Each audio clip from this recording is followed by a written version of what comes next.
Too expensive? Here's great news. You can now get a free in-home window consultation and free price quote from Renewal by Andersen. And right now, you could buy one window or door and get one 40% off. Just text OLD to 200-300 for your free consultation on top quality affordable windows or patio doors for $0 down, 0 payments, and 0 interest for a year. That's right. You don't pay a dime for an entire year. Plus, buy one window or door and get one 40% off. And right now, save an extra $200 off your entire purchase. Text OLD to 200-300 right now. Text OLD to 200-300. Don't wait. Text the word OLD to 200-300. Text OLD to 200-300. At Bet365, we don't do ordinary. We believe that every sport should be epic. Every goal, every game, every point, every play. From the moments that are legendary to the ones that fly under the radar. Whether it's a game-winning goal in the final seconds of overtime or a shot on goal in the first period, whatever the sport, whatever the moment, it's never ordinary at Bet365. 21 plus only. Must be physically located in Arizona. If you or someone you know has a gambling problem and wants help, call 1-800-NEXT-STEP or text NEXT-STEP to 53342. So what did the doctor say? He said I might need surgery. Wow, it's that serious. Well, we won't know for sure until I talk with a surgeon, but I'm lost. This is all new to me. The decision to have surgery isn't easy, but neither is living with pain. There's an alternative to surgery. At the Naturopathic Physicians Group in Scottsdale, our doctors are experts in full spectrum care using a natural approach and can restore pain-free joint function so you can avoid surgery. Patients come in for a variety of issues, including joint pain, chronic conditions, and issues specific to men's and women's health.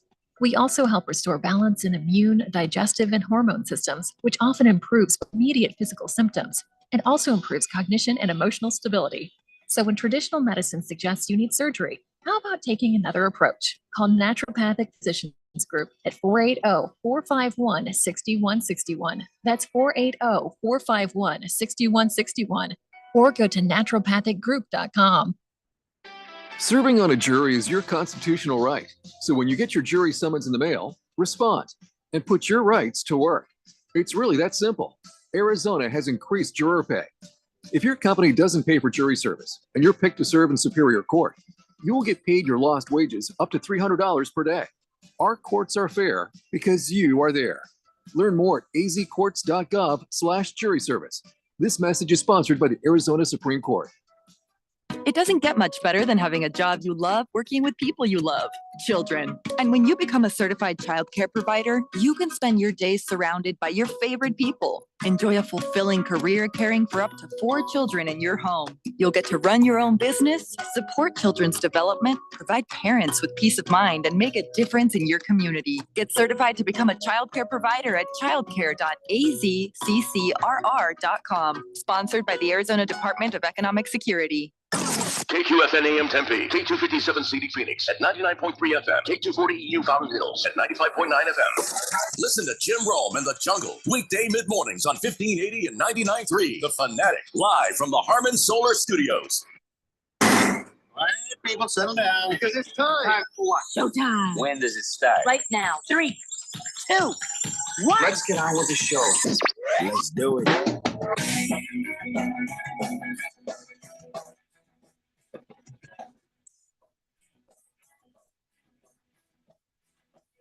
All right, everybody, it's Monday here on the Daily Blender, and your good friend, your radio pal, Jeffrey O'Brien, alongside Randy White. He's back.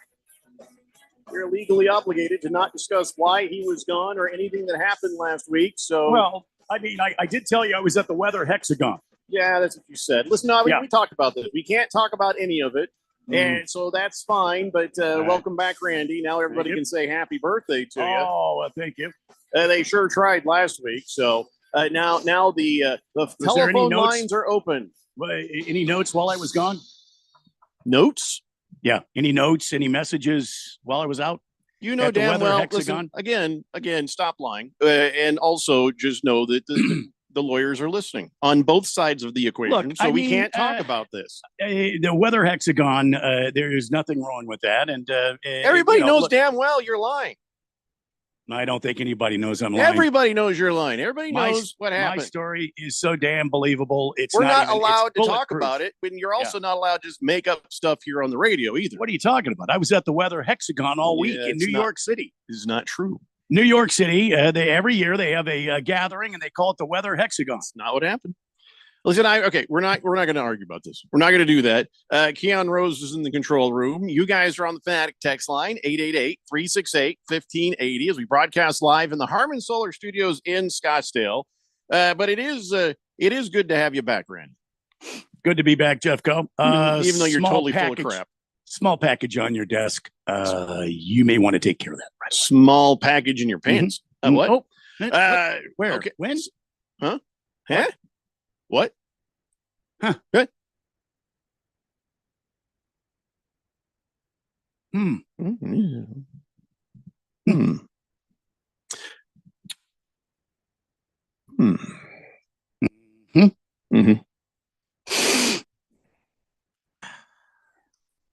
Mm-hmm. Did you just say that out loud? What about your small package? Yeah. Yeah, I did.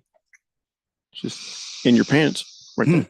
So I guess since you say the weather hexagon is a lie, I have to say that my small package also a lie. Only one of those things can be a lie. Which one do you choose? My small package. Exactly. Ha-ha! You're lying about last week. We can't talk about it, or else we're going to be in a lot of trouble. So moving on. There's the weather hexagon. I'll call Scene over there at Channel 5. Stop, He'll stop. confirm. You're making it worse. 888-368-1580. Big George is right here and says exactly what I was going to talk about first. ASU now ranked 34th in the country in the latest AP Top 25 Men's College Basketball poll. Really.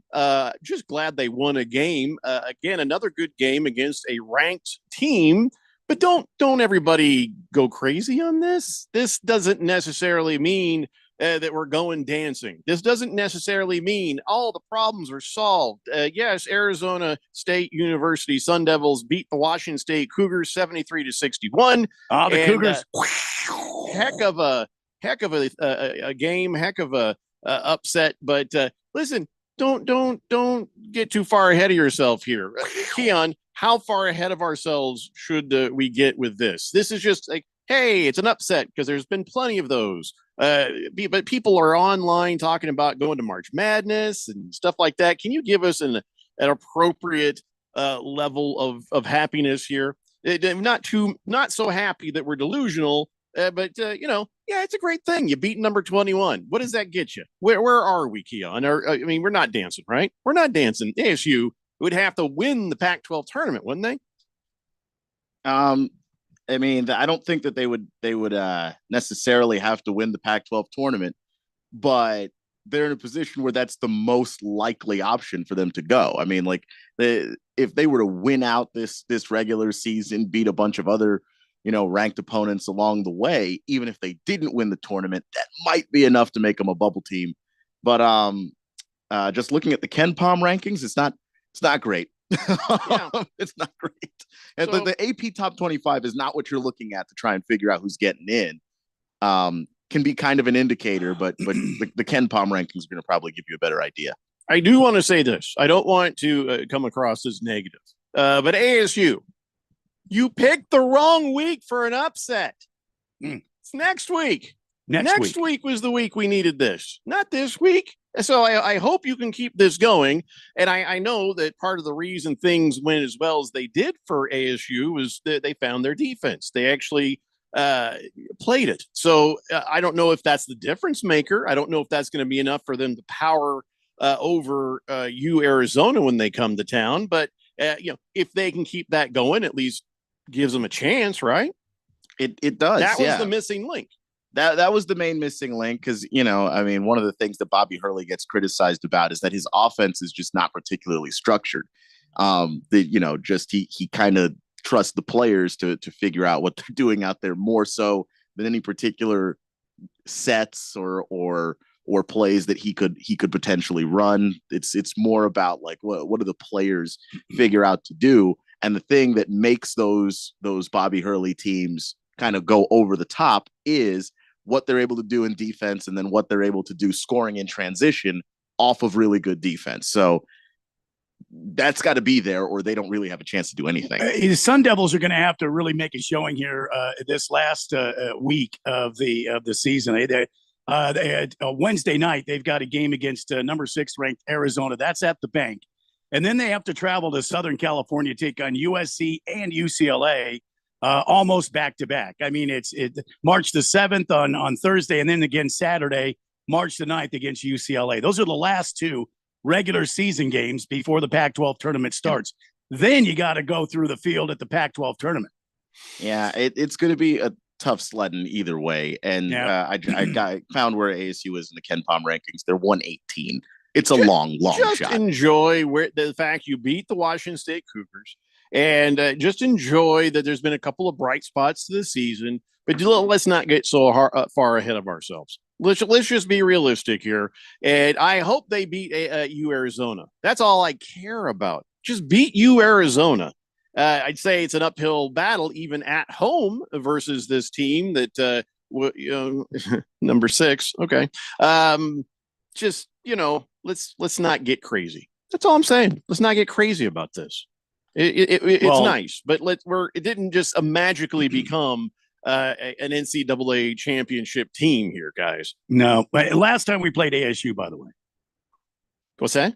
Last time we played Arizona. Sorry. Right. The last time ASU played Arizona was a 45-point victory by the Wildcats. Yeah, but the time before that, ASU won at home with an upset last season. So that was last season. And of course, beating Washington State is a good sign because Arizona lost to Washington State last Thursday.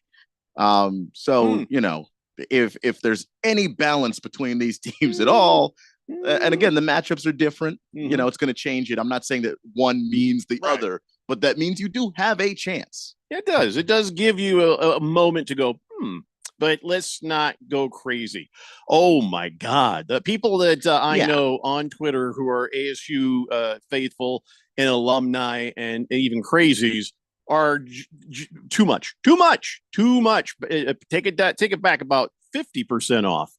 Producer Wesley being one of those. He is out of his mind. I can tell when he's been drinking. When he tweets stuff. I can really tell. Big George says, well, the only reason that they are ranked 34th in the country is because some guy screwed up filling out his ballot for the AP poll. He didn't mean to vote ASU.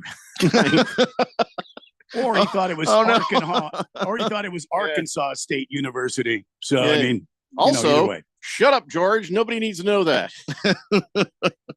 Hey, can somebody let's come here a second. What's going on with GCU? They've lost 2 in a row, which all of a sudden it was like the one loss that they had. You're like, okay, it's bound to happen. There's going to be an upset. The team's going to get tired. There's going to be a game. They've had 2 in a row. They lost to Abilene Christian. So what's going on there? That's a great question, and just I don't know if it's taking your foot off the gas, because it's one thing to lose. Who did they play before on Thursday that they lost to?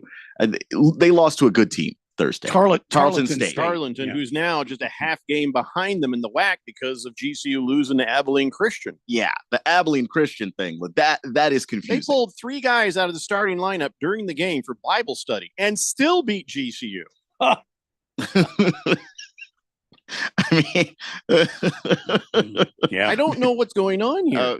Maybe they had a better connection with the Lord. I have no idea. Look, it's just when you look at the way that GCU shot the basketball, it's a pretty uncharacteristic of them. They didn't take a whole lot of threes, even though that's a shot that they can make. And then the shots that they did make from the field, the 2-point shots, it was a bad shooting night. It was a bad shooting night. And we were kind of worried about it earlier in the year, that not being able to put together entire games was going to come back and bite them eventually, where they would have games where they would win, but they'd start slow and then the finish would be fantastic, or vice versa. They'd start off hot and then they'd cool off as the game went on. Really kind of seemed like the slow start finally got them. 888-368-1580. Desert Viking says, can you please give Anthony Rendon my birthday wishes? I called off twice last week in his honor. Anthony Rendon? Yeah, we talked about. I think we talked about it Friday, where he was saying, or no, not even Friday, maybe Thursday, where baseball's not necessarily his priority. All right. And he's got some other priorities, and he hasn't played a ton of games. Yeah. And when they asked him, was he happy to be there? His words were, "I'm here, aren't I?" Which is really going to fill people with confidence, I'm sure. It's like that childish passive aggressive thing. Well, I'm here, aren't I? Yeah, you are physically here, but when you say baseball's not your top priority, people are wondering about the mental aspect. Are you mentally there? Are you mentally there? So I'm here, aren't I? Your face. So yeah, calling out of war a couple of times last week in Anthony Rendon's honor. Gotcha. Thank you. Big George says, not good to lose to Abilene Christian after losing to Fran Tarkenton University. What's next? Lose to Jesus St. Mary and Joseph School for the blind and the poor? University Texas Rio Grande Valley, I believe, is the next opponent up for GCU. Yeah, and that's for the blind and the deaf, George. Yeah.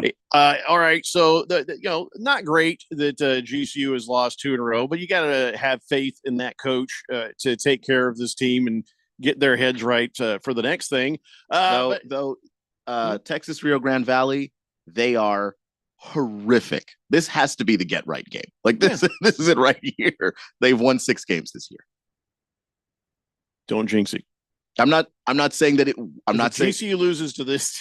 I'm saying this has to. I'm simply saying that the sense of urgency has to be here. Use this game to get yourself back on track. Yeah.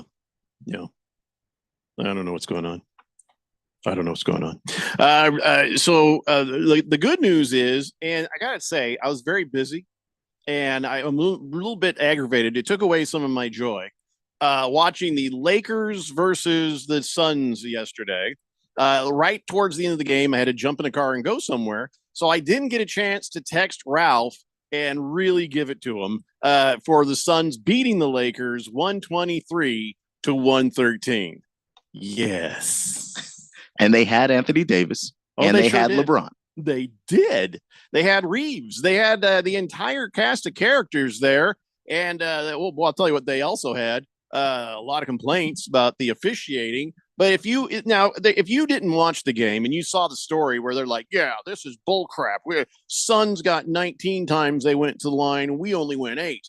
But here's the thing. I watched. It wasn't that it was unfair. That's just the way it went. The Lakers were fouling left and right and getting upset that they got called for it. The Suns were playing smarter basketball. I don't know if you saw any fouls on the Suns that didn't get called, but I sure didn't. So it's just a bunch of whining by the Lakers. That's all that was. We've seen stuff where the officiating is really egregious, one side or the other. This wasn't that. This just wasn't that. In fact, the Lakers they skated on a couple where they should have been fouls. So that number 19 should have been more like 21 or 22 times that somebody went to the charity stripe. So, but yeah, it was a fun game to watch. And Grayson Allen, jerk-faced Grayson Allen, he's out there doing it. Listen, I didn't care for him in college. I probably still don't care for him now. But as far as a professional basketball player, he's doing pretty good. And the Suns out-rebounded, which I think is amazing, but they still have got to do something about the turnovers, Keon. 12 turnovers in this game. Again, double digits. They've got to get this under control somehow, don't you think? Yeah, and before the All-Star break, they were getting that number down bit by bit. Every game, it seemed like, okay, they're getting this thing. If they could be around 9 or 10, they had 10 in this one, but you want to see that obviously lower than 10. Yeah, but if it's around there, it's not too bad. But it spiked coming out of the All-Star break. Flat-footed on Thursday, and then Friday again they lose to the Rockets, and it was another game where the turnovers were just not good. So maybe this is just them moving back in the right direction. But they've got to take better care of the basketball. And to what Jeffrey was saying about the fouls, it just seemed like the way the Suns were moving the ball, the Lakers were a step behind every time. The amount of guys that I saw getting to the basket with a nice step lead on the defender, like the only way you're stopping that guy is if you foul him. Yeah, the thing is, though, the Suns did manage to give up the nice, comfy lead and still have to fight to get it back and finish the game comfortably. So, the game was not a perfect game for the Phoenix Suns by any means. You're right about the turnovers, Randy, but also just saw them making some bad choices and shooting some shots that, weren't wise. There was enough in the third and part of the fourth quarter that wasn't great that should be at least addressed in practice. But as far as the outcome goes, burn in hell, Lakers. That's what I say. Agreed. And I'll also say about the turnovers, it's the starters. You look at the guys that played significant minutes on the bench, one turnover from the bench. Ooh. So it's the guys that start that are having issues. Kevin Durant had 3, Nurkic had 3, Grayson Allen had 2, Devin Booker had 3. Like those are the guys that are, and it makes sense. You are handling the ball more, so you are going to have more opportunities to make mistakes. But I mean, every now and then I'll see it. There's a lazy pass that gets taken for granted, and there's a defender that's jumping the lane because everybody saw it coming. That kind of stuff can't happen anymore. Yeah. All right. Listen, we can talk a little more about this when we come back, because if Ralph happens to be listening, I want to prolong his torture, happen to listen to how the Suns beat the Lakers. And of course, we've got some other basketball things to talk about. We got some baseball things to talk about. We got all these different things to talk about, and we will do that. It's the Daily Blender here on 1580 The Fanatic. This is Brent Musburger's Action Update on 1580 and 99.3 The Fanatic. Get insights into the sports betting market with VSiN's betting splits. See where the money is and keep updated on how the market is reacting. Only at VSIN.com. Now, here are the latest lines from my guys in the desert. The Phoenix Suns will be back in action Thursday. They'll be home to take on the Houston Rockets, a 2-game series with Houston that will conclude on Saturday. Phoenix coming off a 123-113 win against the Lakers on Sunday, where they got 24 points from Grayson Allen that snapped a 2-game losing skid. Tonight in the NBA, Sacramento hosting the Miami Heat. The Kings are favored by 6.5 points, minus 260 on the money line. Miami plus 215 with an over-under of 225. Brooklyn on the road to face Memphis. The Nets are a 2-point road favorite with an over-under at 215.5. I'm Tony Desiri with your VSiN Action Update on 1580 and 99.3 The Fanatic. Wendy's new breakfast 2 for $3 Biggie bundles let you create your own delicious combo. Choose from a sausage biscuit, egg and cheese biscuit, small seasoned potatoes, and a medium hot coffee. But it's obvious which combo's the best. Sausage biscuit and small seasoned potatoes. Well, maybe it's the fresh cracked egg and cheese biscuit with a medium hot coffee. Or 2 savory sausage biscuits. Whichever you pick, you can't go wrong. Choose wisely. Choose Wendy's new 2 for $3 Biggie bundles. Limited time only. U.S. price and participation may vary. Not valid in the combo. Single item at regular price. Jeffrey O'Brien here, and congratulations. You just made it through the hottest summer in Arizona history. No lie. The only proof you need is in that electric bill. If you don't have solar, I wonder how bad it's going to get next year. You need to call Harmon Solar today. Harmon Solar could save you over 80% off your electric bills. They're a locally owned, family-owned company. Call Harmon Solar for a free estimate. 800-281-3189. That's 800-281-3189, or go to harmonsolar.com. Hey, what's up, everybody? Ken Barkley here, reminding you to check out You Better You Bet. Why, you ask? Well, because we bring the fun, the insight, and all the wagertainment you need. Plus, hopefully, we win a couple bets along the way. From up-to-the-minute breakdowns of backdoor covers, bad beats, and the cheers and tears that come with them, obviously. Plus, betting analysis from some of the best minds in the sports wagering world. Join myself and Nick Costos and tune into You Better You Bet. Weekdays from noon to 3 on Arizona's sports betting station 1580 and 99.3 The Fanatic.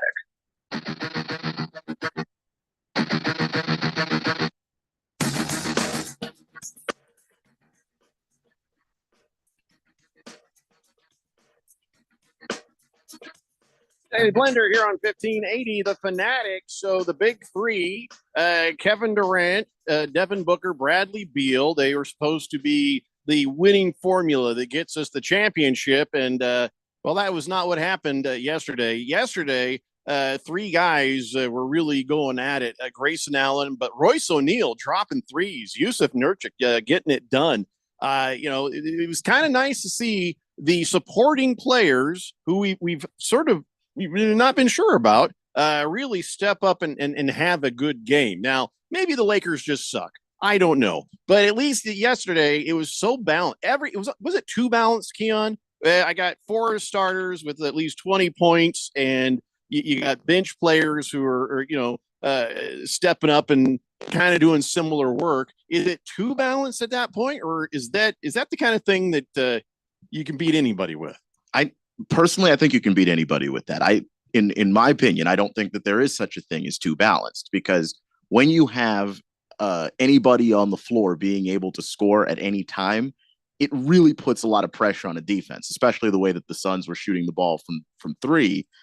When you have the ability to what was their 3-point? They were 17 of 40. They took a lot of them. Royce have like 6, but 6 yeah, threes. He had 6 of them, and that's what they brought him in for. They brought him in for his ability to play defense and his ability to knock down threes. I saw him brick a couple, or I'm like, ooh, you need to stop shooting those. But I was wrong, because he actually got it done, man. Yeah. I mean, it's just he's a really good shooter, and I think that's part of the formula for, I think, having a winning basketball team in the modern NBA is being able to stretch the floor and space the floor. And when you have to account for Durant and Booker in the mid-range, it allows guys like Grayson Allen and Royce O'Neal to beat you from distance. And if you try to overplay them, what you're doing now is just making life even easier for Durant and Booker. And even Nurkic. So here we are. We have Randy. I can't go another moment without hearing "Burnin' Hell Lakers." I can't believe we haven't played "Burnin' Hell Lakers" yet. Oh, okay. I really. Lakers. Want the longer one? Yeah, I've been waiting for it. All right, here we go. Burnin' hell, Lakers. Burnin' hell, Lakers. Something knocks you out again. You won't be in the postseason, but something knocks you out again. Something knocks you out, so burn it out. Yeah. I mean, it's not the we're not in the playoff version, but I love that one anyway, though. Oh yeah. That's always good memories, and hopefully that. Hey, maybe we get a chance to do that again, because we're sort of kind of cruising in at the same level as the Lakers, which is kind of concerning to me. But who knows? Maybe we get to knock them out of the postseason again. I'll take it. How fun is that going to be? Yeah, I like it. Anyways, what was missing, and can we keep doing this? You see what I'm saying? Because we had the top 3 guys, and they're all firing, everybody's healthy. But Bradley Beal, I mean, we're going to be lucky to get 10 more games out of him. You know what I'm saying? So if we can't, count on the 3, our bench has really got to step up. Do you think they are stepping up, or were the Lakers just bad? And what was missing? Can they sustain that? And can we start winning like this every game? Or I just don't want this to be a fluke thing where everybody jumps in and is helping to kick an ass. Yeah, I think that with the Suns bench, like they can play at this level. I mean, if you look at the guys on this bench, they absolutely can. Well, they haven't yet. But there's one person who I don't know if they can continue to do it constantly, and that's Bol Bol, because that's the reason why he hasn't. Yeah, everybody's in love with Bol Bol right now, and that's the upside. The people are in love with what Bol Bol can be when he's playing his best basketball, and he played some really good basketball this weekend, but he's not consistent, and that's the reason why he's not in Orlando, because they took a chance on him. There's a reason why he's not in Denver. They drafted him. Like he's somebody who can be incredibly lethal scoring the basketball, because I mean, look at what's happening with Chet Holmgren. Look at what's happening with Victor Wembanyama, guys that are that size, that can handle the ball like guards, that can shoot the ball like guards. That's a scary thing in the NBA. It makes that person very hard to guard, but it does mean that you have to be consistent in order to get that attention every night, to make life easier for everybody else on your team. And I just don't know. I haven't seen him do it yet. Is he specifically necessary to that formula? I think he is, because he gives them something different in the paint. He gives them, the size to be able to defend the rim in the paint, but he's got to lock in defensively, which is another thing that he struggles with. But it also means that, he turns the corner and he starts cutting to the basket, and you have to figure out whether or not, you're going to stay on Durant, you're going to drop and defend Bol Bol. He's so big that you may not stop that shot from happening anyway if it's something that he's consistently knocking down. So the Lakers had 0 free throw attempts in the second half of the game. It's reasonable to think the Suns didn't foul them even once the entire half, right? Well, it depends. And I didn't catch the second half of the game, so I don't know. But if I did. There was no foul. If they were just settling for jump shots, no, we're good. I don't have sympathy for you if you're crying for fouls and all you did was shoot Yeah. jumpers. Now, if you're putting your head down, you're going to the basket, and you're You know what? you should get fouls. I could be wrong, but I think maybe they didn't go to the basket that much. Actually, Yeah, I don't think they did. I noticed this with some teams that when they complain about free throws, is the first question I have is, did you go to the basket? Did you put your head down and force contact and put somebody in a position where they have to foul you, or at least put them in a position where it's difficult not to? If you didn't do that, what am I supposed to ask for foul calls for? Like if you settled for jumpers, those are shots that you can guard pretty well without fouling somebody. Well, I get it when LeBron James complains because that's all he does. But when Darvin Ham shows up and starts complaining, he's like, I have to. If LeBron's doing it, now I've got to do it, because he seemed in the thing like uncomfortable to even say the words out loud, but he did.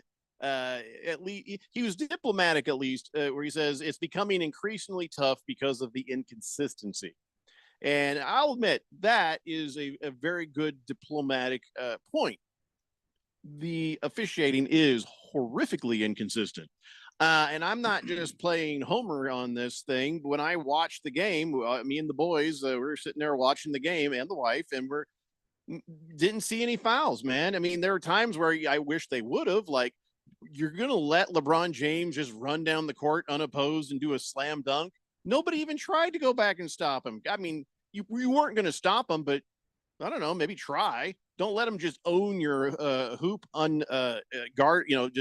Just let him do a five slamma jamma dunk on you twice on a turnover or whatever. He stole one. It was another one, just a dumb turnover. So, I mean, what do you expect? Probably not going to catch him. Probably going to end up fouling him. But, make the effort. Make the effort. But they didn't even do that. So where were the fouls? I didn't see them. I didn't see the fouls. There were some that they were saying that was a foul. Turned out, no, that's a foul on you, Lakers. So, sometimes, like Keon says, if you don't go to the basket, you're not going to get fouls. That's the way it works. So maybe somebody else has a different opinion of this than I do. Nobody is texting in saying otherwise. And I know we got Lakers fans who would probably have something to say about it. So they probably saw the game the same way as I did. They're like, I'm not saying nothing. I'm not saying nothing. There were a lot of shots in the paint kind of near the end of the game, but I'm just looking at the shot chart here. Yeah, a lot of mid-range jumpers for the Lakers. A lot of three-point jumpers for the Lakers. Not a ton of. They went to the basket twice in the third quarter, and then in the fourth quarter, when they were going to the basket more, it was 4 minutes to go in the fourth, 1 minute to go in the fourth. Yeah. So yeah. And when you're later in the game and you start taking shots in the paint, people are trying not to foul you. The Suns were up ahead, so they wanted clock to keep moving. So I'm sure they were already in the timeout says, just don't foul. Let's do what we can to get our rebounds, but let's play this smart, And so they were intentionally trying not to foul. So even those times they were shooting from in the paint, I'm not surprised there were no fouls there. Yeah. So no, it looked like they took a lot of jumpers from just the shot chart. Yeah, his Suns had to be playing 0 fouls just to try to get that clock and just keep running that clock. And they didn't want to give them the extra points from the free throw line. So I'm sure that was their strategy. Is anybody else a little bit nervous that Bull's arms are going to detach and go flying across the room? Because he just even to stand there, just kind of walking, his arms like these giant. They don't seem connected by any sort of cartilage at the elbow. I'm serious. I was really worried that it was going to just boink, and then somebody'd have to go pick it up. Yeah. I'm not a concern that I've had before, but maybe there's something there. I'm a little worried. Big George says, "Hey, Randy, I composed a list of texters who texted into the show Tuesday to wish you a happy birthday. very They good. are as follows. All right. Big George, Bruno Baller, Desert Viking, Schwazman, Henry from Jamaica, Killer Rabbit, and Pierre. Pierre. All right. Well, thank you all. If you all are listening right now, thank you all for your wonderful birthday wishes. I appreciate it. What was your birthday wish? Mine? I thought we couldn't talk about it because I was at the Weather Hexagon. No, you weren't. Shut up. New York City. Pierre is on the text line. Says, "Oh, hello, Jeffrey, Keon, Randy. The button is not working." Pierre. Oh no. There it is. "I'm glad to see you back on the show, Randy. Thank you. Thank you. Did you smoke cigars on your birthday?" I did not smoke any cigars on my birthday. I did, however, last night have a friend over and we enjoyed some cigars. I had a Oliva multi-blend and he enjoyed what was it?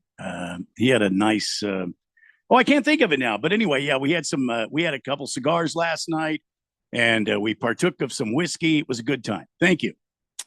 So I think this is a Suns bot, but I'll read it. It says, "Suns continue to own the Fakers once again." Okay, I'm pretty sure that's a Suns bot. I think this one is too, but I might, yeah, it is. Royce O'Neal already paying off as Suns man crush in the Valley. Yeah, that's got to be a bot. That's a Suns bot.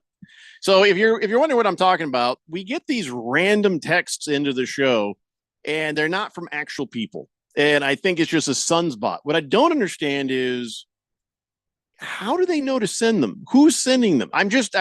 It's been happening for a couple of years now where we get these just bizarre texts and they're not from actual people. And because I even on the air, I've tried to call them out and says, "Hey, if you're a real person, let me know. Otherwise, I think you're a Suns bot." And then they never respond. Most people who text in will have some things to say. And then, of course, these texts are completely detached from usually anything we're talking about. But right now we are talking about the Suns. So I'm just not sure what to think about this. You know, and that's why usually I don't even read them. You never even know they're there.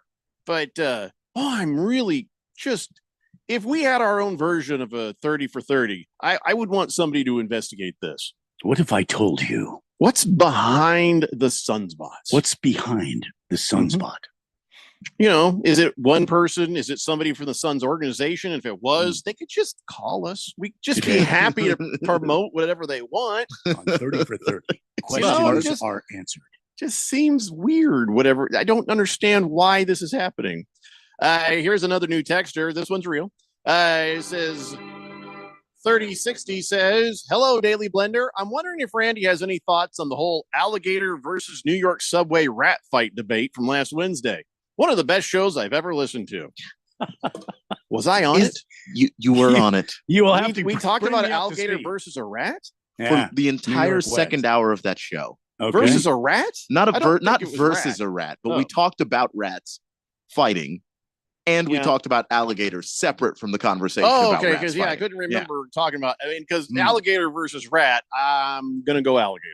Yeah, No, 100% of actually- the time. No, I'm gonna go draw.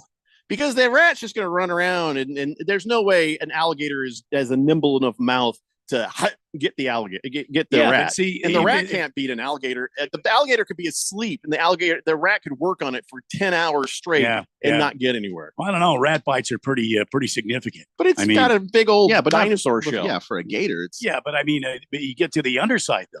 Yeah, but And it's you it's get under lying there. there on the underside. Well, I'm just you- gonna you- say draw between rat and alligator. All right. That's a good call, I think.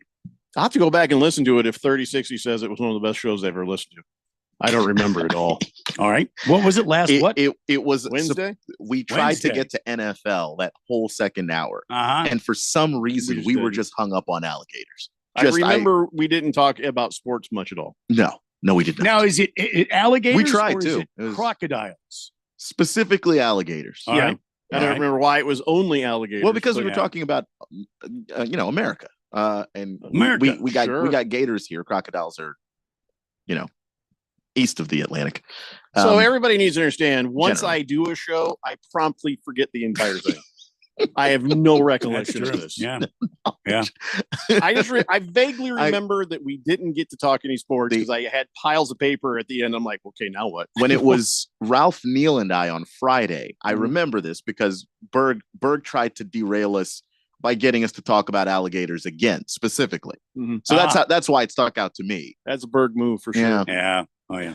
3060. Who are you? It seems like you've been listening for a while. Or he says one of the best shows I've ever listened to. You mean out of all shows in existence or just ours? Again, let me just remind everybody why we don't do best of shows. It would take us 6 months to a year to get enough best of information just for this show.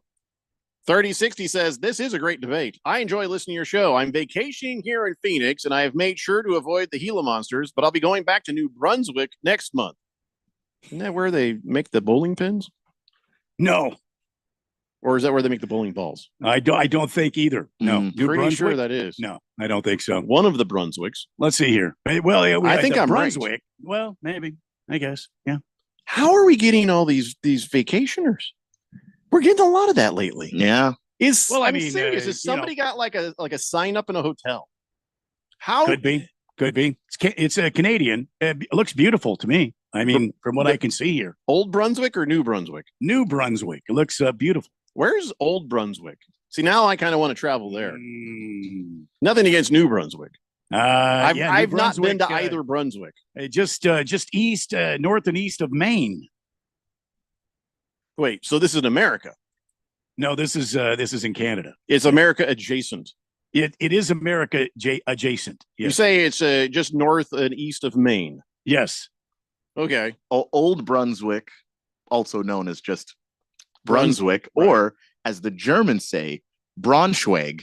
Braunschweig. Yeah, that's how they pronounce it. It's like it's like if LeBron came out with a line of clothing called it Braunschweig. He should do. No, that. it'd be Braunschweig. Yeah, it's in Germany. I wonder if he'd sell fur coats that were all kind of patchy, like the top of his head. Just that's how you know. There's no logo. You just know it's his because it's missing a whole lot of chunks of fur over it. Oh, yes. Maybe our friendly German knows something about Brunswick. I'm sure he does. It looks like a nice city, though. Could be. Yeah. I would rather go to Canada than Germany. They do not make the Brunswick balls or pins there in New Brunswick. No. Where do they make the Brunswick balls or pins? It's not in New Brunswick. I want can't to tell know. you that. You need to tell me. If you're going to come at me with that knowledge, you better have the rest. Well, you asked, and I was giving you the fact that it was. So where are the Brunswick balls? Are the Brunswick balls and pins? You know what's funny is the Brunswick texter just said something I was going to make a joke about, but he made the joke for me.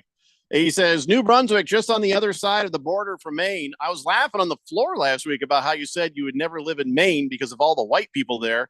Yes, I did. I said, too many white people make me nervous, even though I'm one of them. He says, it's very true. He says, New Brunswick is a lot like Maine, but even whiter.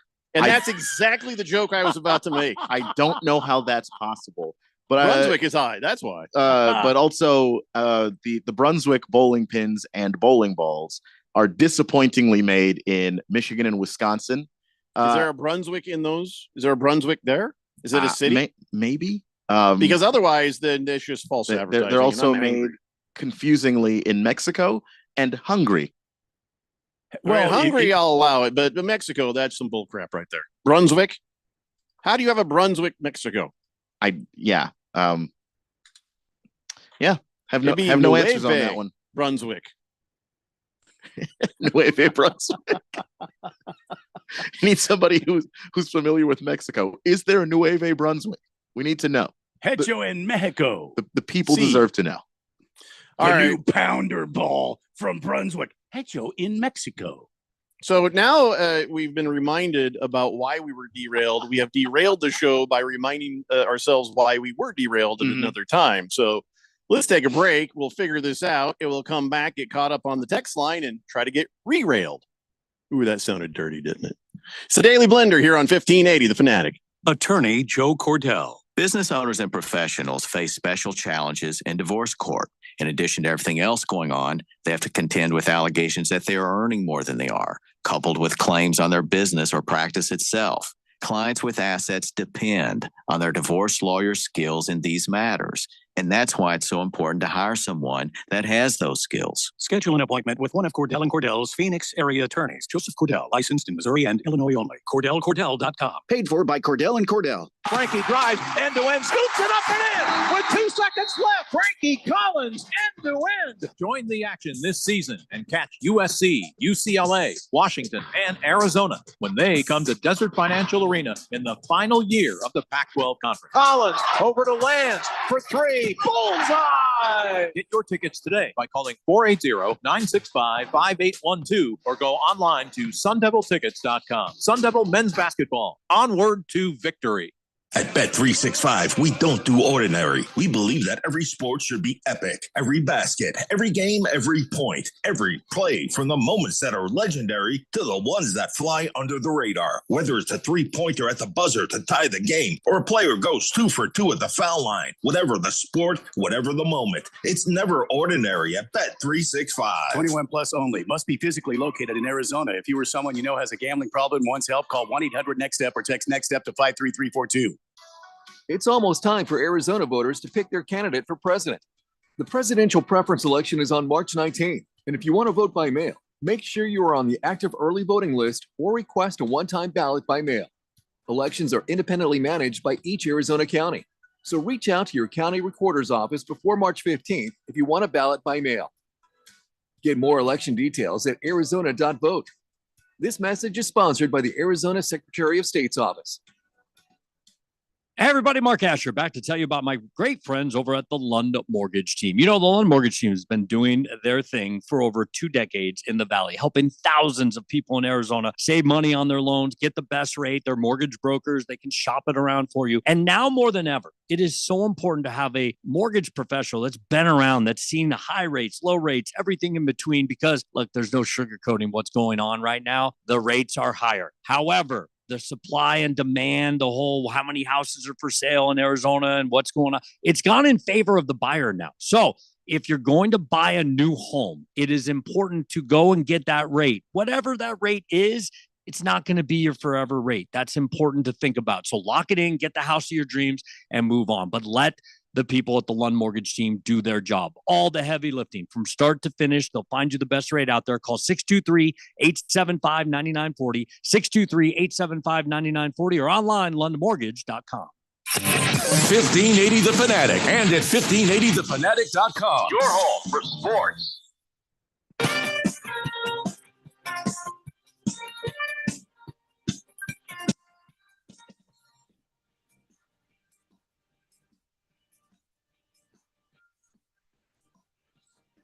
Hey, Blender here on 1580 The Fanatic. All right, let's get caught up on the text line here. Celebrating the Suns' win over the Lakers. I just wish I'd had time to heckle Ralph because I love it when he gives us a hard time about our teams and lack of championships and stuff like that. But whenever his teams lose, he's a very different Ralph. And I enjoy that Ralph. It's a softer, gentler, more humble Ralph. I had a good laugh with Ralph last week on Twitter because I kept saying, he kept talking about how mediocre the Suns were. Mm-hmm. And I was like, maybe the Lakers this year are more mediocre. And he kept bringing championships from the past, 2020, everything before So 2020. tired. And I was just like, Ralph, this year, though, this year, is your team any good this year? And of course the answer is no. And he knows the answer is no, which is just funny to me. I just You spent way more time with that fight than I did. All I say, he says, Suns are mediocre. And I'm like, your face is mediocre. That's all I needed to do. I felt good. I know it was making him uncomfortable the way he was responding, so I just kept going. No, you did a great job. I don't have time for that. Desert Viking says, did you guys see A-Rod? Looks like he spent his vacation swimming inside of a bottle of spray tan. Yeah, I saw that. Like he fell asleep in a tanning bed, but like Rip Van Winkle for 40 years. Because what is going on with his face? He fell asleep sitting in the sun on vacation. And I'm like, you're a liar, Spray Rod. That is not, if you fell asleep like that, no. Then That's you would- not what yeah. happens. Now he says, "Hey, I'm Dominican. Of course I'm dark already." It's like, yeah, but let's be honest but about things. You You overdid the spray. you don't look like a person who tanned. You look like a Cheeto. Yeah, that's not the a- same thing. That being Dominican, I have friends from Cuba and the Dominican Republic and Venezuela.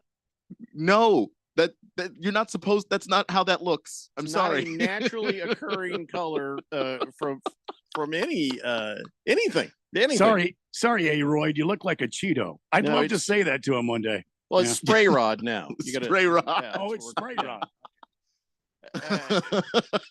He says, doesn't matter if it's steroids or spray tans. A-Rod will always be a terrible liar.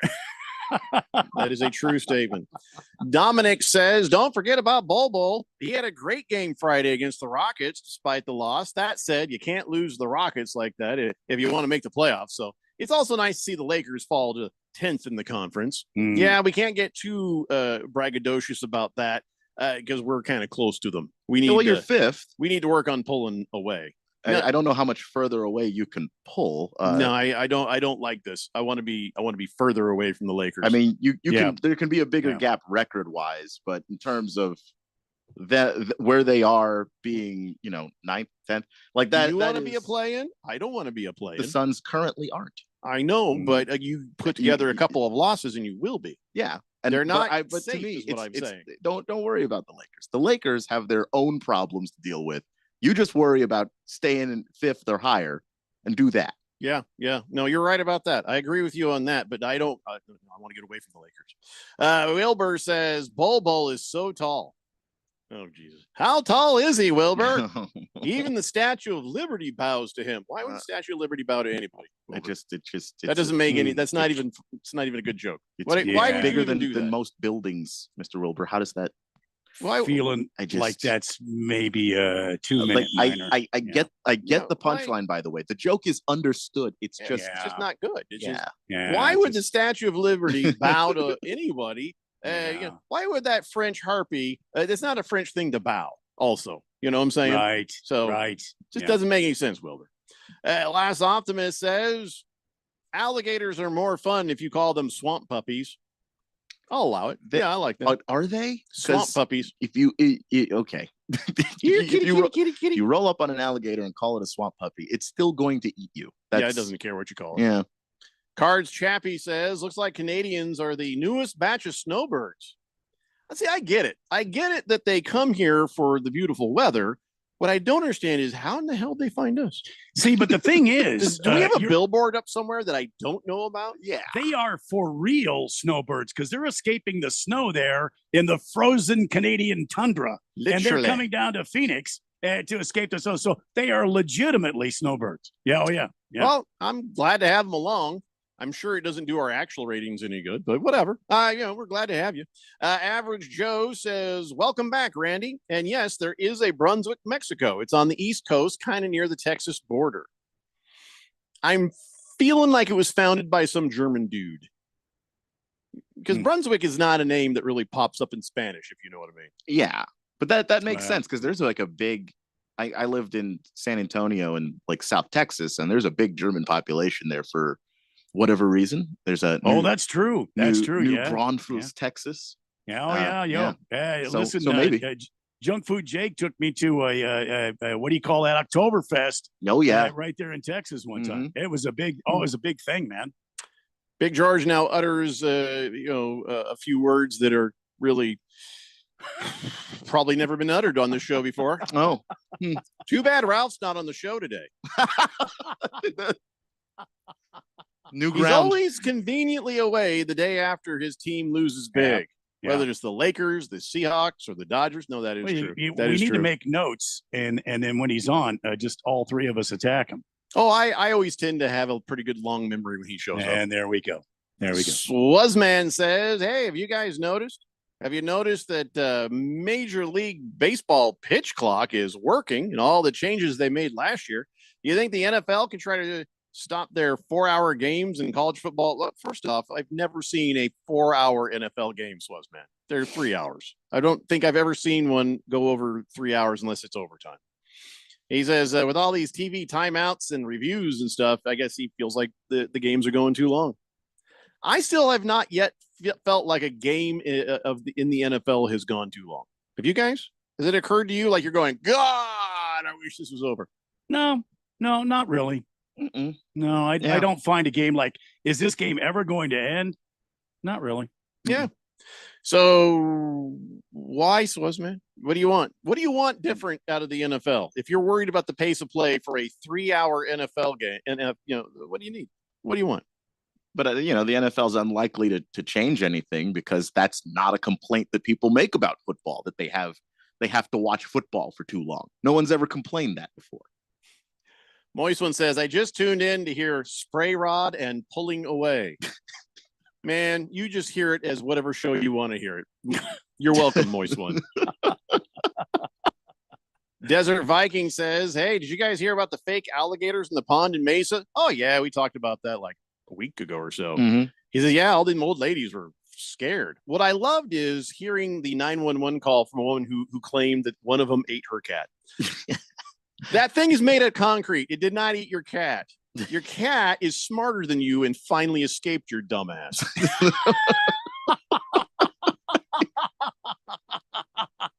Oh, look, Ralph from Harmon Solar. He says, Randy, glad to see you back safely from the weather sphere. Thank you. He says, Keon, Jeffrey, and he gives us both middle fingers.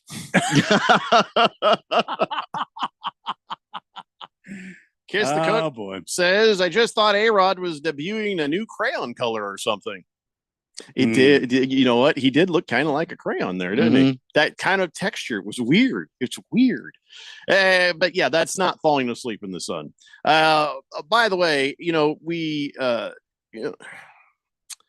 we've talked about this, and I'm telling you that they're going to need to do something sooner than later. And I hate to be that guy, but we got to start separating the players from the crowd. Now, somebody shouts something and they hear it, and then maybe that player is sensitive. You may still end up with some sort of confrontation. And we know who's the most probably going to win the most sensitive award on the Suns, and that's Kevin Durant.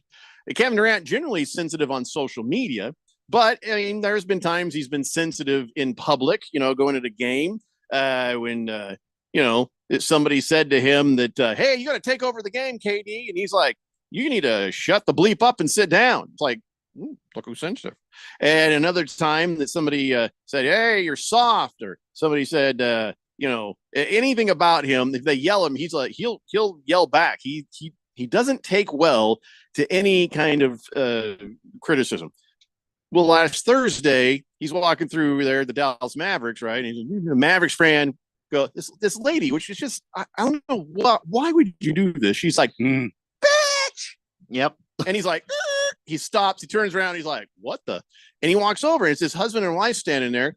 And this woman then is like trying to get a high five from him, like, hi. He's like, you just called him bitch. Why would you do that? Why would a woman call anybody bitch? Because that's generally. Well, she looked like she was about 4 or 5 beers in. True, but still, just, And so he came over there and had some stuff to say. And then, like, the husband tried to say some stuff. And then Kevin Durant's like, no, nothing you're saying matters to me. And he walks away. I heard it. The last thing the husband says is, and actually I have a sports podcast, and he turned on his heel and walked right off. Like, he's just like not interested after that. Like, Kevin Durant's going to go, oh, can I be on it? Man. Sometimes, man. Just come on, man. But why? Actually, I have a sports podcast. Wrong. Man. And here's the thing. Back in the old days, remember this, Randy? Let's just pretend it's the old days, right? All right. And you're standing there and you got a woman next to you and you're there. And she goes, bitch. The guy comes over and he says, what? And then she, bitch. And then what happens next? The man gets punched. Yeah. Oh, yeah. Not the woman. The man gets punched. And you're no, you're right. Yeah. And then the women be getting you into fights and stuff in the old days, Not cool. Not cool. So I'm just, whatever was going on there was bad. But then I got to give props to Kevin Durant. He realized they were getting thrown out. He walks back over and says, don't need to throw him out. Just knock it off. He was being the coolest, man. Yeah. He was, I mean, because you could have just stood over there and said, serves them right. He went over and says, no, it's fine. They can stay. Just don't be calling me bitch. That's just dumb. And then, so Kevin Durant might be super sensitive, but given the opportunity, he's a pretty chill dude. You know? I think so. I think he just wants people to, keep the same energy that you have when you were calling him a bitch when you thought he wouldn't do anything. Yeah. When he comes to your face, don't all of a sudden try to be friends, which is what they did. Kevin Durant should have called her a hottie, to equal up how much he isn't a bitch. You have to see the video to understand, I guess. It's a Daily Blender here on 1580, The Fanatic. At Bet365, we don't do ordinary. We believe that every sport should be epic. Every touchdown, every game, every point, every play. From the moments that are legendary to the ones that fly under the radar. See for yourself when you sign up today, and you'll get $150 in bonus bets when you bet just $5. Whatever the sport, whatever the moment, it's never ordinary at Bet365. 21 plus only. Must be physically located in Arizona. If you or someone you know has a gambling problem and wants help, call 1-800-NEXT-STEP or text NEXT STEP to 53342. Terms and conditions apply. 3 little words no parent wants to hear. My tummy hurts. And it always seems to happen at the worst times. Like in the middle of the morning rush, when you still have homework to check and lunches to pack, and of course, you're already late for work. Luckily, there's Pepto Kids. Pepto Kids gummies help relieve occasional stomach upsets, turning those 3 words into these 3 words. I feel better. Bad time for stomach upsets? Good time for Pepto Kids gummies. Fast support for little tummies. These statements have not been evaluated by the Food and Drug Administration. This product is not intended to diagnose, treat, cure, or prevent any disease. Come join American Furniture Warehouse and see our amazing deals on sofas, sectionals, recliners, bedroom furniture and mattresses, dining room furniture and accessories. AFW has the latest styles, largest selection, and lowest prices anywhere. Our warehouses are full and ready for you to take your new furniture home today. At American Furniture Warehouse, you'll find the perfect items for your space at a price you'll love. Visit one of our 3 Phoenix area showrooms or shop online at afw.com. afw.com. Hi, I'm State School Superintendent Tom Horn. Arizona has a shortage of teachers and a need to improve students' proficiency in reading and math. We need to increase teachers' income, which they deserve, and to increase students' proficiency, which is my highest priority.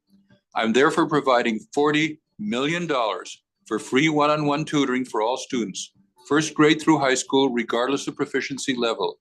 Learn more today at azed.gov. Sponsored by the Arizona Department of Education. As we plan for our retirement, there are 4 questions we need to ask ourselves or our retirement planning advisor. How much? How long? How safe? And what cost? Let's start with how much. That is, how much income we think we'll need each and every year for the rest of our lives, including all the activities we want to enjoy during our retirement, like travel, recreation, and entertainment. Plus the cost of housing, including repair and maintenance, taxes, insurance, and utilities, as well as the cost of healthcare, including expenses not covered by Medicare. Enjoy safe, secure lifetime income of 5 to 9% for life, depending on age and deferral period, with no fee deductions and no annuitizing. Guarantees rely on the financial strength of the insurer, so let's compare free in Scottsdale. For more, visit iqannuity.com, iqannuity.com, iqannuity.com. KQFN Tempe. Also transmitting on K25CD Phoenix at 99.3 FM. And K24EU Fountain Hills at 95.9 FM. All right, people, settle down. Because it's time. For what? Showtime. When does it start? Right now. 3, 2, 1. Let's get on with the show. Let's do it.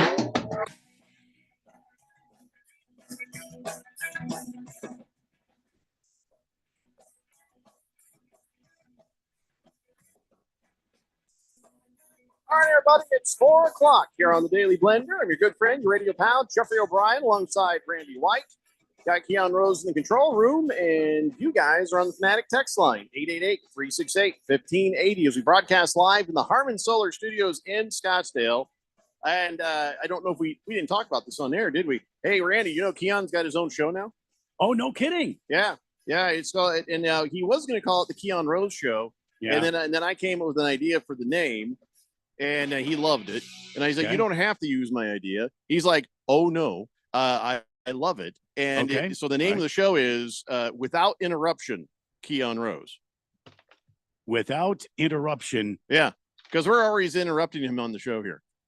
And so, but on that show where it's just him, he's just by himself, he's not getting interrupted. I don't. Yeah, you do, Randy. You interrupt him more than anybody.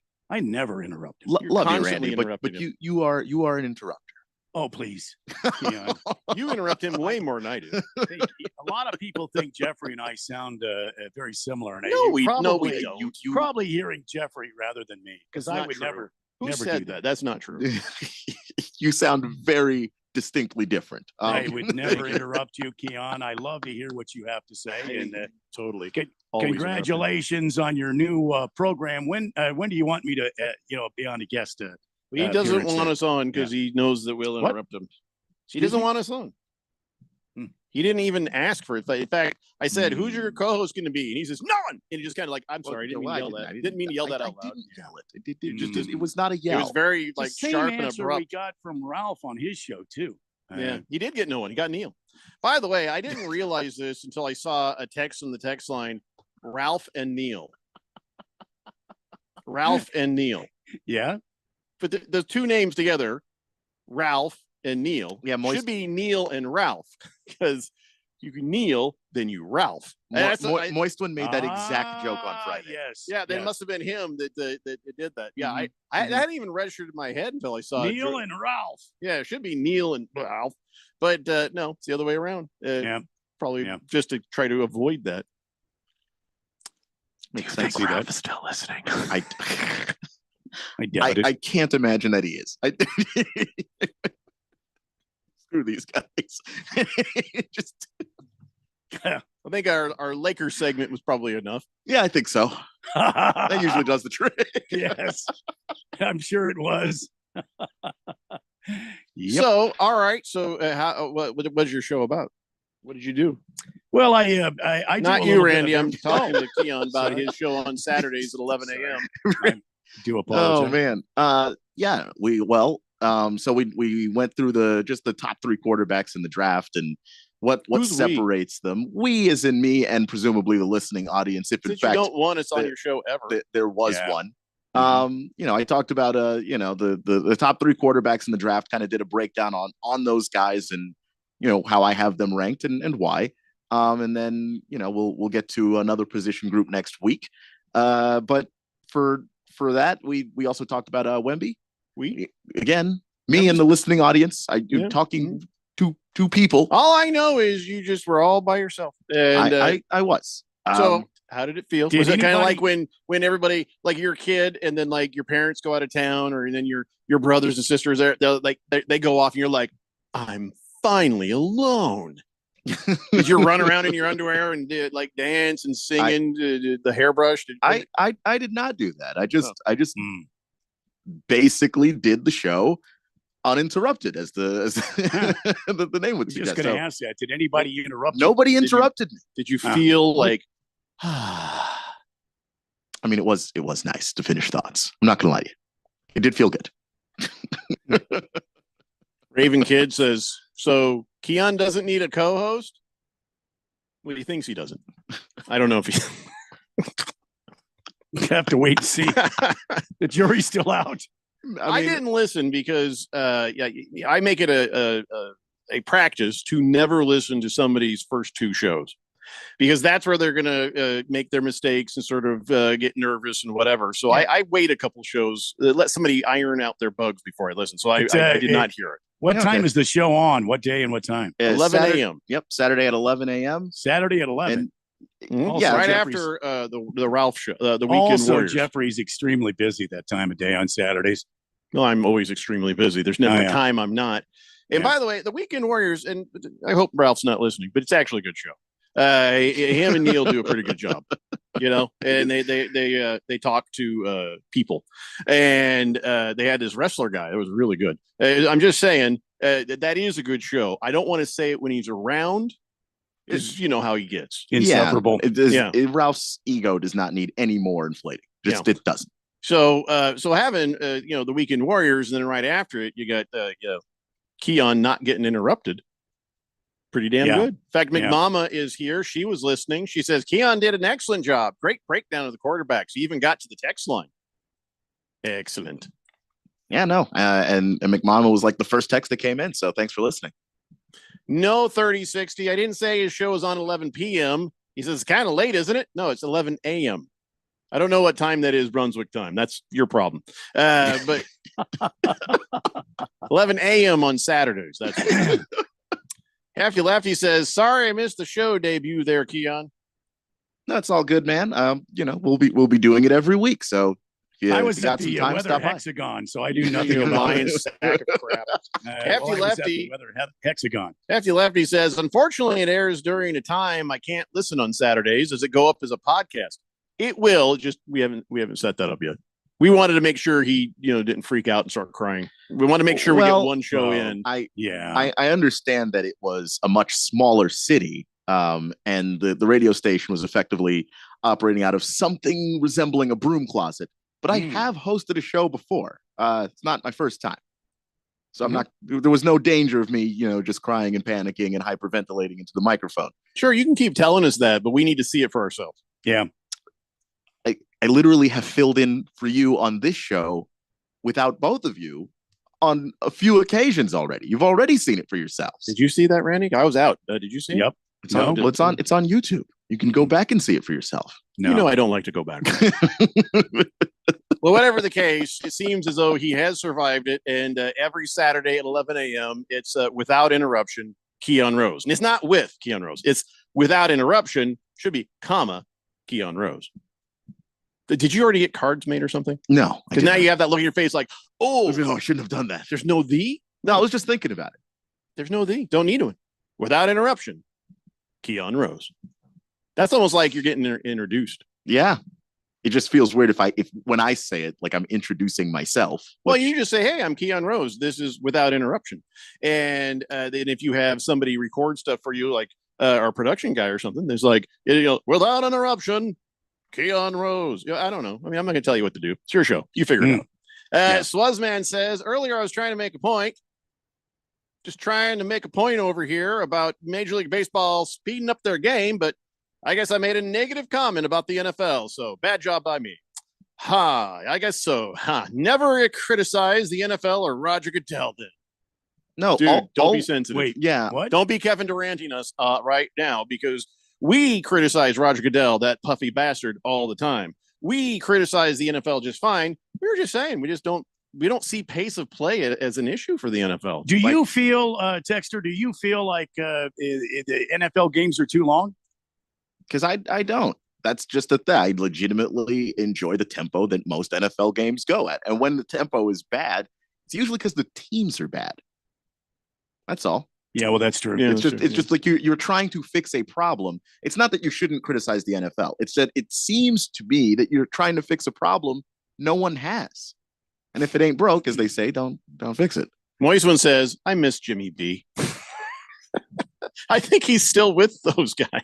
You should turn down the dial, Moist one. That's all you got to do. Jimmy B. Ralph from Harmon Solar says, Keon, the Shriners kid and I thought your show was great. Oh, boy. Somebody called Neil a Shriners kid. Neil looks more like an actual Shriner. But just in the context of what was happening. I can totally picture him with a funny hat riding around in a little go-kart. Neil was struggling with the English language on Friday, and he was getting roasted pretty bad by the text line. Fair enough. Desert Viking says, Keon, now that you have your own show, how long until you earn the right to miss an entire week of your birthday?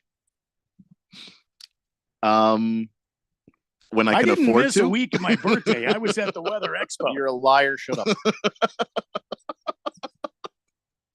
Hurry Harry says, just joined. Don't know if you talked about it already, but how did Keon do with that 11 a.m. show? Yeah, we just did now talk about it. He says, the show he's doing, I believe is called Stop and Smell the Roses with Keon. It's not called that. You can try to speak it in existence or manifest it or whatever it is that people say about that. Smell the rose. It will never be called that, but with Keon Rose. Let it go, Hurry Harry. Thanks for your input. Appreciate it. Mr. Wilbur says, isn't it more like group hug? And then Ralph. Cheesehead Bill says, too bad Ralph's name isn't Robert, because then it could be Neil and Bob. Big George says, "Is there a podcast of this Keon Rose show?" There will be here in the next couple of days, and then we'll have that available for you. When it happens. My text line's giving me my computer's bogging down. Hey, did you hear this? I don't know if this is a good thing or a bad thing. It's got to be good for the economy, but outside of that, I don't know what the NBA All-Star game is going to be by 2027, because little bald guy, little turtle without a shell, Adam Silver, he was kind of over the NBA All-Star game. He was as disgusted as the rest of us when he had to be there and watch it. And he was just salty. He's like, yeah, your team had the most points. Here's your stupid trophy. Get out of here, Giannis. I'm tired of your face. And because it was just a joke. So I don't know what's going to happen, if it's going to become like what they did with the Pro Bowl. Is it going to be a skills thing? Are they going to do some like, hey, we're all playing in sumo suits, just some dumb thing?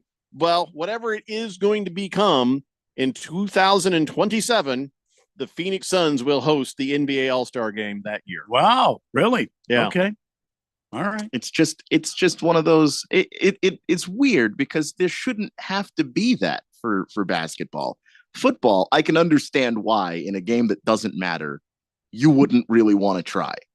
You can play basketball at a level where you are giving some effort, but you are not giving so much effort that you tear an Achilles. There is actually a balance there. It doesn't have to be all out or we're not even trying, which is what the All-Star game is right now. They're not even trying. And I feel like you can hurt yourself playing offense too. Meaning that, if there's no defense, this guy's just running down there doing whatever. I think you can get hurt doing it that way too. So yeah, you could play defense, and I don't think that increases your chances of injury. If that's the reason. All-Star games where they've done that. Not any of them recently, obviously. But, back in the day when they used to try in All-Star games, people managed to play defense and not be horrifically injured. People are complaining now because it's starting to look like the NBA is only going to do the All-Star game stuff in bigger markets. The smaller markets are no longer going to get these All-Star games. And now, like, they had it in Cleveland, Salt Lake City, and Indianapolis, and I think the NBA is kind of looking at it going, this is not great for us.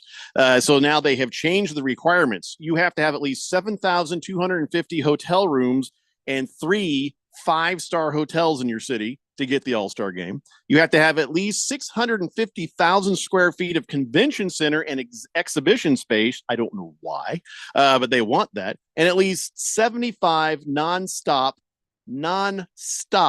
domestic flights and at least 20 international flights. They just want to show capacity to hold this All-Star game. That is now a requirement. And so it's only going to be in some of the larger markets.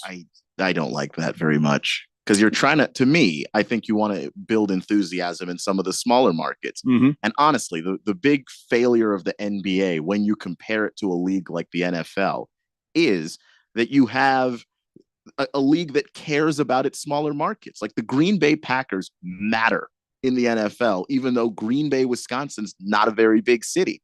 But when you look at the NBA, they don't pay attention to their smaller markets. And so like you don't drive players there. There's not a ton of enthusiasm around places like Salt Lake City or Cleveland and all of that. And that's what you want to build.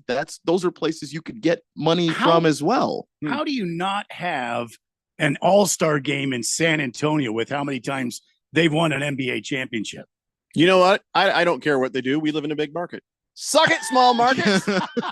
Like, yeah, it's fine for us. We're not going to notice at all. In fact, we're probably going to get to host All-Star games more often.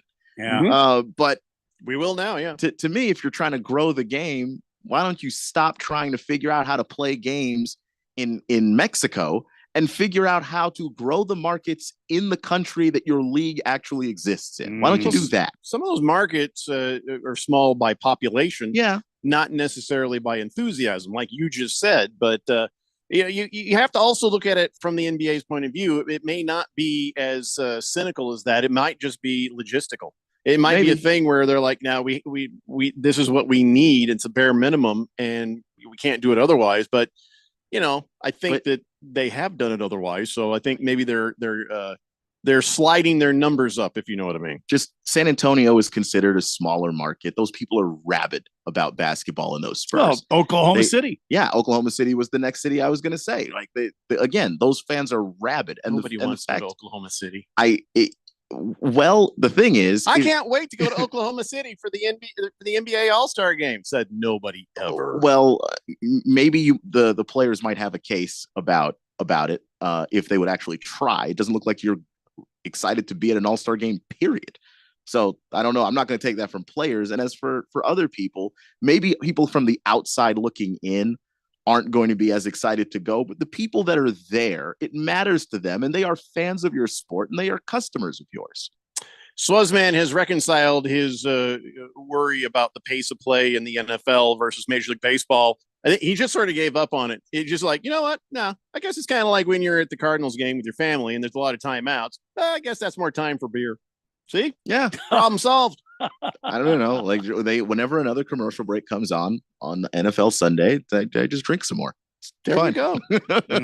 Ray says, so what you're saying is, without interruption, is a show like The National on CBC with Amy Smith. The name will live on long after Keon is gone. No, it's just the name of his show. What? Where was he going? I'm not going anywhere. Oh, yeah. By the way, Keon, you can take that name with you when you go. I appreciate that because you did come up with it. So yeah. No, that's all yours. Thank you. I've always made it clear that if I leave, the name The Daily Blender comes with me. Yeah. So you guys will have to think of another name for the show if I leave and you guys are still here. There you go. Still here with Randy and Keon. The Daily Mixer-Upper. No, you can't. I'll come at you, White. I'll come at you. Do what I want. I'm a man. Bruno Voller says, happy belated birthday, Randy White. Thank you. What'd you think of that finish of that race yesterday? Oh, man, that was crazy. 2/2 of a second. And Suarez walking away with the win. Your current reigning NASCAR champion right there on the front row. Everything that NASCAR could want. So we'll see what happens. They're coming to Phoenix here in a couple of weeks. I hope everybody's getting their tickets and going to be out there. Should be a lot of fun. Hey, what's the deal with Joey Logano getting in trouble for wearing the wrong gloves? Well, this is kind of petty right there. I know you don't like Joey Logano, but and I get it. Rule 14.3.1.1 of the Cup Rule book states that his gloves did not meet the SFI safety guidelines.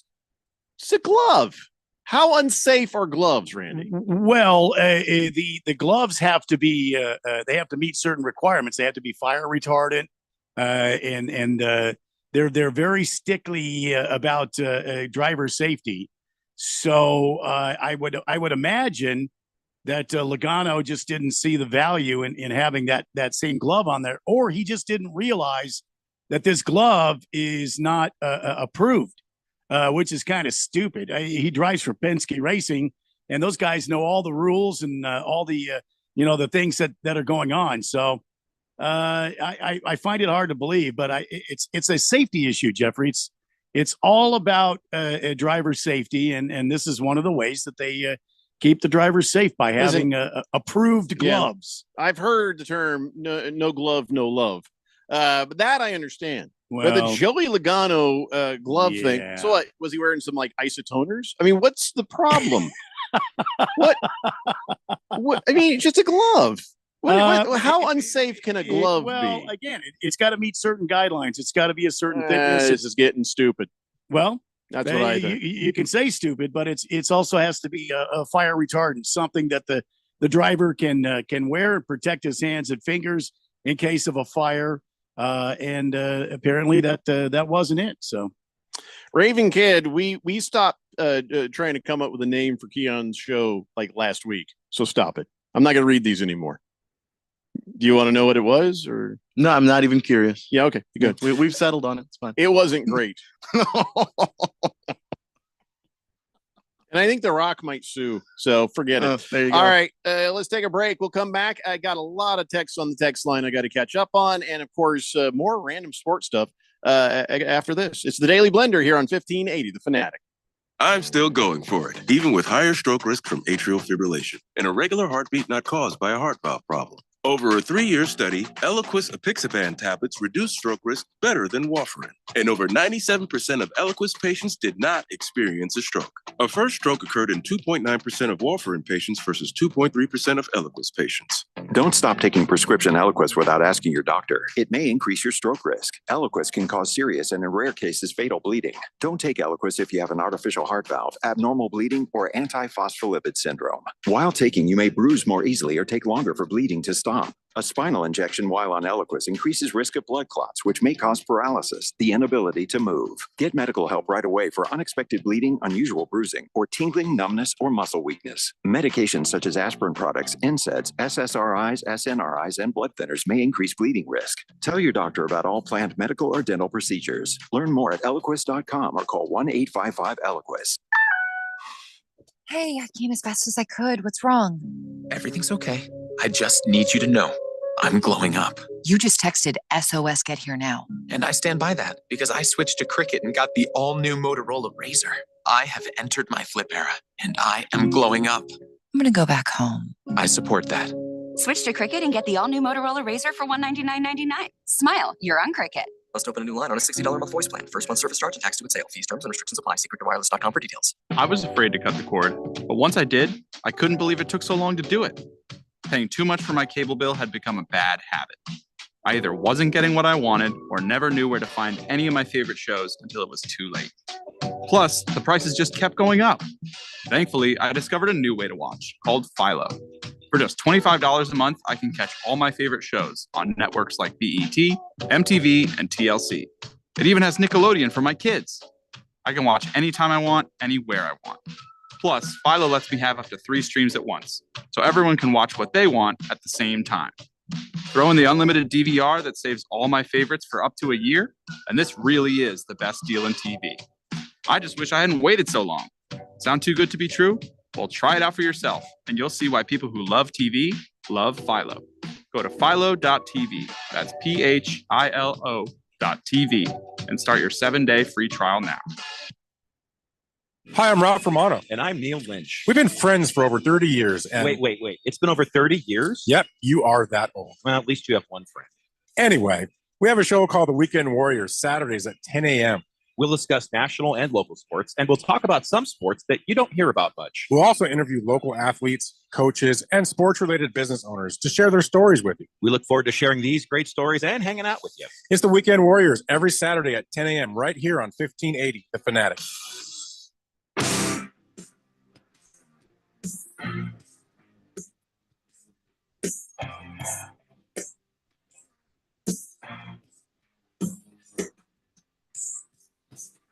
Daily Blender here on 1580 The Fanatic.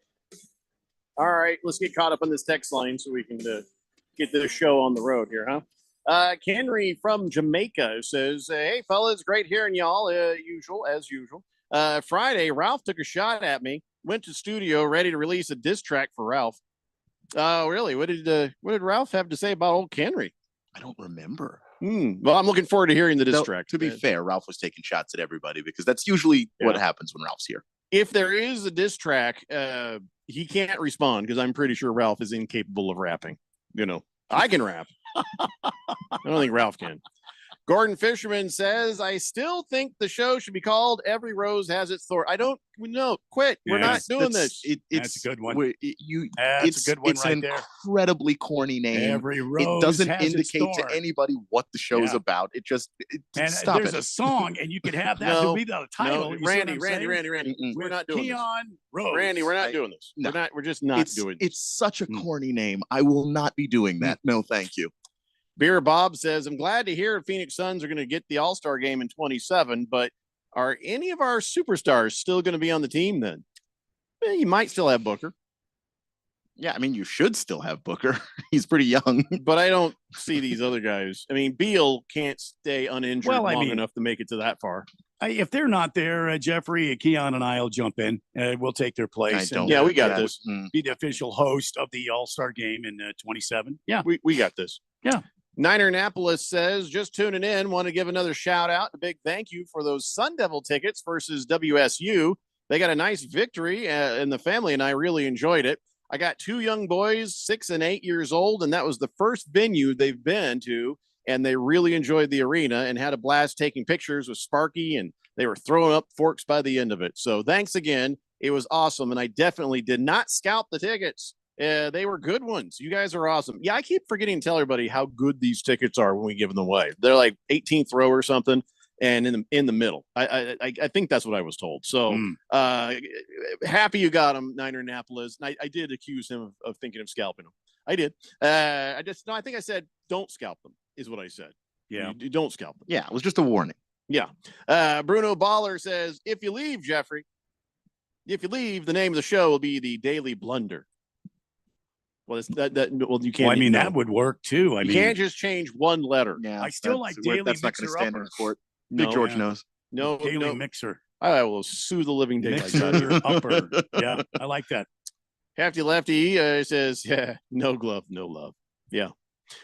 Big George says, how about calling it? How about I'm not leaving? I just said if. You know, worry about what to call this when I leave, not while I'm still here. Uh-huh. Slow Mo Zoe says, as for the NBA All-Star game, which, by the way, they got to change that, right? They got to do something. He says, I think the team should win each quarter, maybe the third and fourth quarter. If one team hasn't won a quarter yet, make them try a bit harder. But to what end? If you can't get them to try for the entire game, if you playing individual quarters going to do for you? I mean, I'm interested in your idea. Yeah. I don't understand it. You just explain a little bit more, please. Kiss the Cook says, I was working outside and periodically would smell sulfur. I wonder if it has something to do with the fact that Kendall Jenner is hanging around Devin Booker again. Sulfur? Are you insinuating she's a demon? Because on the show Supernatural, when you sell sulfur, you're like, boy, here comes a demon. T-Licious says, what's up, fellas? Happy Monday. Thoroughly enjoyed the Suns beat down of the Lakers. But could the announcers be on old LeBron James's nuts any more than they were? It would be nicer to hear about the team that won and isn't the number 9 seed. And he says, cheese and rice. Thank you, T-Licious. Yeah, but this is, I mean, we're used to it. We're just used to it. LeBron's been doing this for so long. There is no universe where they're not going to spend the national broadcast talking about LeBron James in a game featuring LeBron James. Hefty Lefty, I'm sorry. Heavy Metal Maniac says, Bul's playing really nice, really well. Nice to see him playing. He seems to make a big difference out there. He does. I just want to see him be consistent. If he can do that, honestly, I don't know what the ceiling is. Big George says, okay, Jeffrey. Okay. Since you're not going anywhere, when can we expect Whiskey Wisdom to drop? Here's what that he's talking about. I was going to do these little videos, right? And Whiskey Wisdom with Jeffrey O'Brien, little YouTube, little quickie videos. And I'd sit down and I'd go to write them. I'd be drinking whiskey and then I'd get too drunk to actually film anything. Yeah. So it's not a matter of not wanting to. It's just not working out, man. Maybe, I don't know. Maybe I could write it and somebody else could do it. 3060 says, do I need a texture nickname? Yes. Oh, yeah. If you want one, do you want one? You're welcome to one if you're going to keep on listening. So that's really up to you. I right now, you're Brunswick guy. But if you want to tell us about yourself and some of the things you like, or we could have Randy rattle off a few choices for you, you're welcome to it. I mean, you let us know. We just got to, or is there a cool nickname you've always wished you could have? That this is your only chance and your only place in life where you can get away with that. Because it's not great when other people give you your nickname, and that's generally how it works. So this is your one chance, 3060. So let us know what you're thinking. Average Joe says, when Jeffrey leaves, we can call it the Daily Bender, because we're going on a sports bender. Well, the still's too close. My lawyers will tear you apart. So get rid of the word daily. I still like Daily Mixer Upper. Get rid of the word daily. Beer Bob says, I think if Jeffrey ever leaves, the show would be called the Pina Colada Show. That's a Could good be. idea. That's Yeah, probably could the be. best idea I've heard so far. Yeah. Moist One says, Kendall Jenner could smell like sewage, and I'd still give her the old tornado tongue. Tornado tongue. I've never heard that term. I've never heard that before. It felt wrong to hear. Just felt wrong to What hear. in the hell is that? Oh, you know. Kenry from Jamaica says, Suns played very efficiently yesterday. We've won 8 in a row at home now. That's awesome. I'm happy. Is there a conference going on outside the studio there, Keon? No, it's the old JD Hayworth on a break yelling. Oh. Yeah, he does. They tell him the mic's off, but he keeps going. Just keeps going. It's all right. Desert Viking says, the Daily Bender would be a perfect name for a show hosted by Randy White. It would be. Yeah, well. But I would sue the hell out of everyone. So you just let that go right now. Sorry, Randy. I mean, you and I maybe could work something out. All right. I'm not doing that again. I did it once. I'm talking and about then money this time. Money this time. Yeah. All right. Hey, Keon. Do you think Jordan Poole knows the Wizards are using him to tank? Or is he part of it? Is he complicit? Is he really this bad for the Wizards? He's really this bad right now. I got a video that I posted up on the Twitters. Jordan Poole doing an inbound pass that he just sort of hesitates and he's like, and the ball just sort of falls out of his hands and right into Jamal Murray, who is on the other team. Like, you got to be kidding me. Jamal Murray almost looked like he was gonna be like, no, take this back. That's wrong. You want to try that again? Just the worst thing you've ever seen. At Radio Pal 1580, scroll down and you'll see the video. I posted it. What the hell? He can't be that bad. He can. He has been. He wasn't at Golden State. No, that he wasn't. bad. He wasn't. So why is he worse now? Is he on drugs?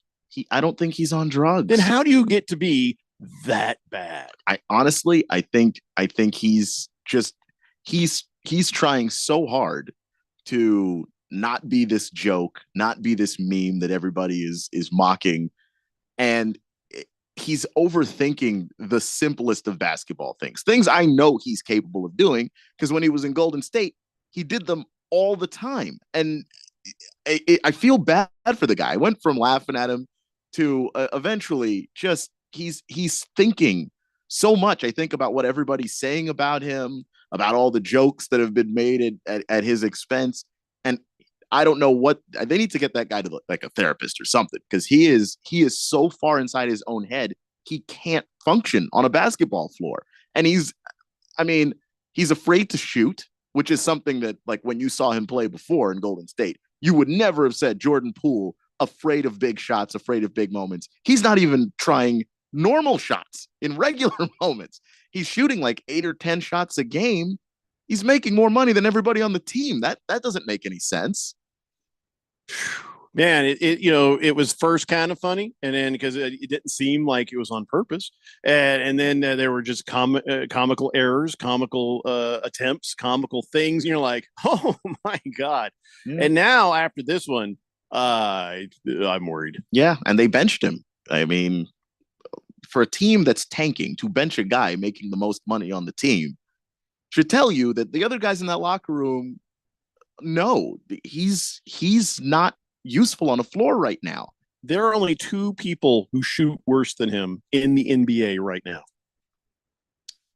That's terrible. I didn't know that. I'm so sorry. Yeah, no, I mean, don't. He is the 3rd worst shooter in the league. For me, as a fan of the team, not the conference, the league. Keep losing.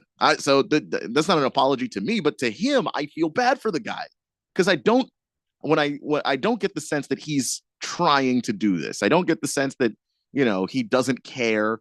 In fact, I see opposite of that. I think he does care, but I think he cares too much. I think you have to let go of what people are saying, which is easier said than done. I think he's got to get off of social media, put his phone down, get off of Instagram and Twitter and everything else, and just focus on basketball, because right now the more he looks at that stuff, it just seems like the worse he plays, the more he gets into his head, the more he thinks he's got to try and prove people wrong, and then he just screws up even more stuff, and it's a cycle that just repeats itself. Well, I'm just it was fun, and now it's feeling less fun. Yeah, it's not a joke anymore. You know what to I mean? me. It's part of the reason why I was cool with laughing at him before was I just didn't think he could stay that bad that long. It's just a slump. He'll break out of it. He'll figure his way back out to maybe not being 100% the Jordan Poole he was before, but maybe some version of that guy. And it doesn't look like that's happening. And that's actually really sad. Well, I don't want to become depressed, so let's go back to the text line. 888-368-1580. 3060 says, my name is Liam, and I'm from Fredericton, New Brunswick. I like the Ottawa Senators, New England Patriots, and the Toronto Blue Jays. Well, predictably Canadian, predictably boring. So I need more here. We need something. What are your hobbies? What are you into? What do you like? Randy, do you have some suggestions for him? Let me see here. I think Brunswick guy is pretty good, but whatever. Yeah, what do I know? Brunswick guy. There's Smack My Asterisk, Hero Turned Villain, Batman's Gadget, the Champagne of Texters, Fire Farter, Crunk, Stoned I like Again. Fire Farter. Yeah, Crunk, Stoned Again, God Handles.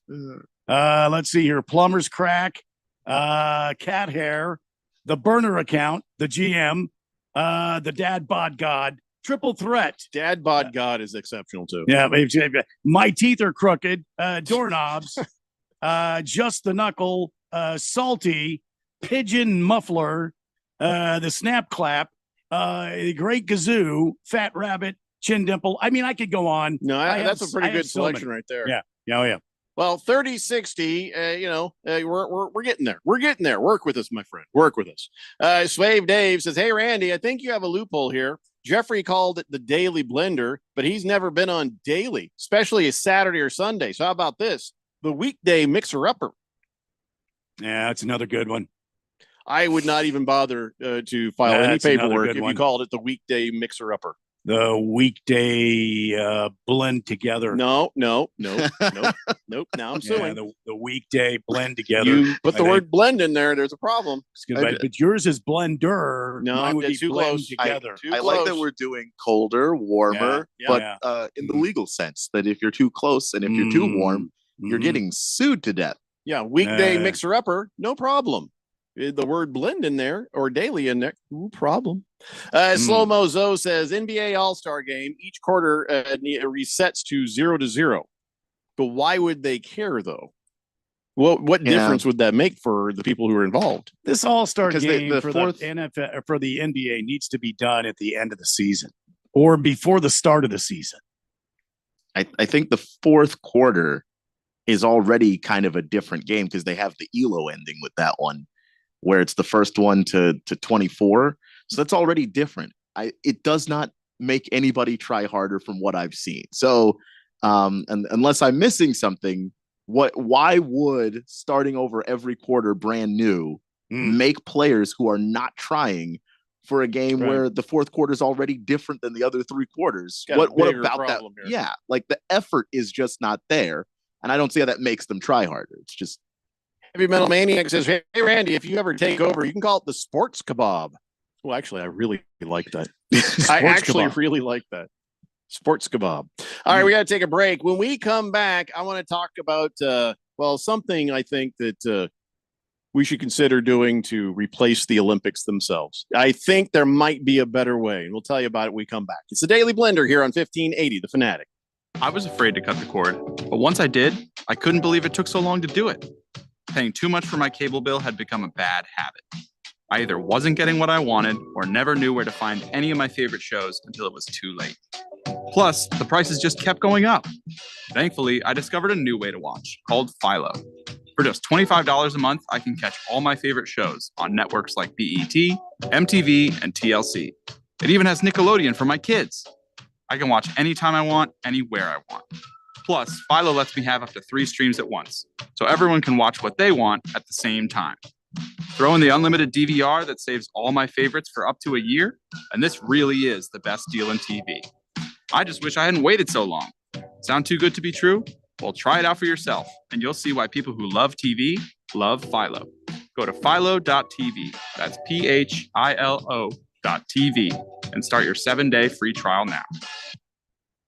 Frankie drives end to end, scoops it up and in with 2 seconds left. Frankie Collins end to end. Join the action this season and catch USC, UCLA, Washington, and Arizona when they come to Desert Financial Arena in the final year of the Pac-12 Conference. Collins over to Lance for 3. Bullseye! Get your tickets today by calling 480-965-5812 or go online to sundeviltickets.com. Sun Devil men's basketball. Onward to victory.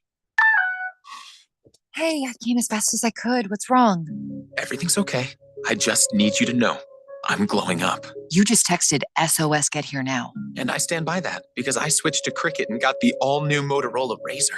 I have entered my flip era and I am glowing up. I'm gonna go back home. I support that. Switch to Cricket and get the all-new Motorola Razr for $199.99. Smile, you're on Cricket. Must open a new line on a $60 a month voice plan. First month service charge and tax to its sale. Fees, terms, and restrictions apply. Secretwireless.com for details. For the latest from the world of golf, tune in every Saturday morning from 6 to 8 for the Golf Shop Radio Show, presented by PlayGolfMyrtleBeach.com, the golf capital of the world. Hosts Mark Greenhelch and Matt Blanchard talk golf from tee to green and everything in between. If you like golf, you're going to love Golf Shop Radio. Before you tee up, drop on in. Welcome to the Golf Shop here on 1580 and 99.3 The Fanatic. Don't be fooled by the people you meet on social media. It may start as an innocent conversation, but anyone who tries to sell you pills is nothing more than a drug dealer. And if you think tiny pills can't do much harm, think again. Fentanyl can end it all. Know the truth about fentanyl at learnmoreaz.org. Don't be fooled. Don't be faked out. Visit learnmoreaz.org. This message is sponsored by the Substance Abuse Coalition Leaders of Arizona. The most important event in sports could happen at any time. Like right now. Or right now. Or even now. Don't miss history. Follow us on Facebook, Twitter, or at 1580thefanatic.com.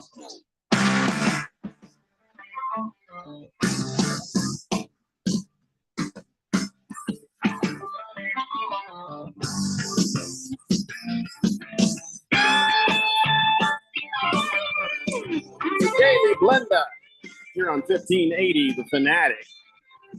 Heavy Metal Maniac says, you can have the rights to Sports Kebab for $1,000. Dude, you offered it to him for free. Just because I said I like it, why would you do that to Randy? Randy's not going to pay you $1,000 for that. 3060 says, how about this? Smack My New Brunswick asterisk. It's a little bit long and clunky. Smack My New Brunswick. I don't know. Guys, give you a little help here. To me, it's a little long. clunky. Too long. Too clunky. Yeah. Try again, 3060. 8984, I'm not going to say they're a new texter. They've been texting since February 13th. Oh, it says his name is Alec. But still, Alec, maybe you'd like a texter nickname also. It says NBA All-Star Game idea. Each player gets $1 million if they can hold the other team to under 150 points. See, my idea was to have the losers would have to pay the winners out of their own pockets. They put a pool of money together, and each team puts a pool of money together, and if you win, you get your money back, and plus the other guys' money. So I'm just saying, money on the line that has got pride involved and it's personal might make the difference. But $1 million to hold the other team to 150 points. I don't hate it, but yeah, it's just when we're talking about players who are already incredibly rich, does $1 million move the needle for, any of these guys? Like LeBron is a billionaire. Yeah. Like there's just some of these guys maybe on their rookie deals, but that's usually rare too. I don't know. I just don't know if $1 million is enough to move the needle for some of these guys who already see the All-Star break as just a vacation. Yeah. Some of these guys are so damn rich, they made $1 million at the time we were at break, sitting around doing nothing. So yeah, I don't know if that is as much of a motivator. Heavy Metal Maniac, nobody's paying you $1,000. Beer Bob says, so the 24-hour bender would be okay then? No, yeah, I don't know. He says another station down the dial has a segment called Sports Kebab, so I think that's out. Or do they really? Type in there which one it is, because I don't know which one it is. That's a shame. Quiet Cannon says Arctic Blast for the New Brunswick texter. Arctic Blast? Yeah, it's okay. New Brunswick, moist one? I don't think we get away with that on a daily basis. No. That would be voted down. Swave Dave says one last suggestion, and I know you're all hoping it's the last one.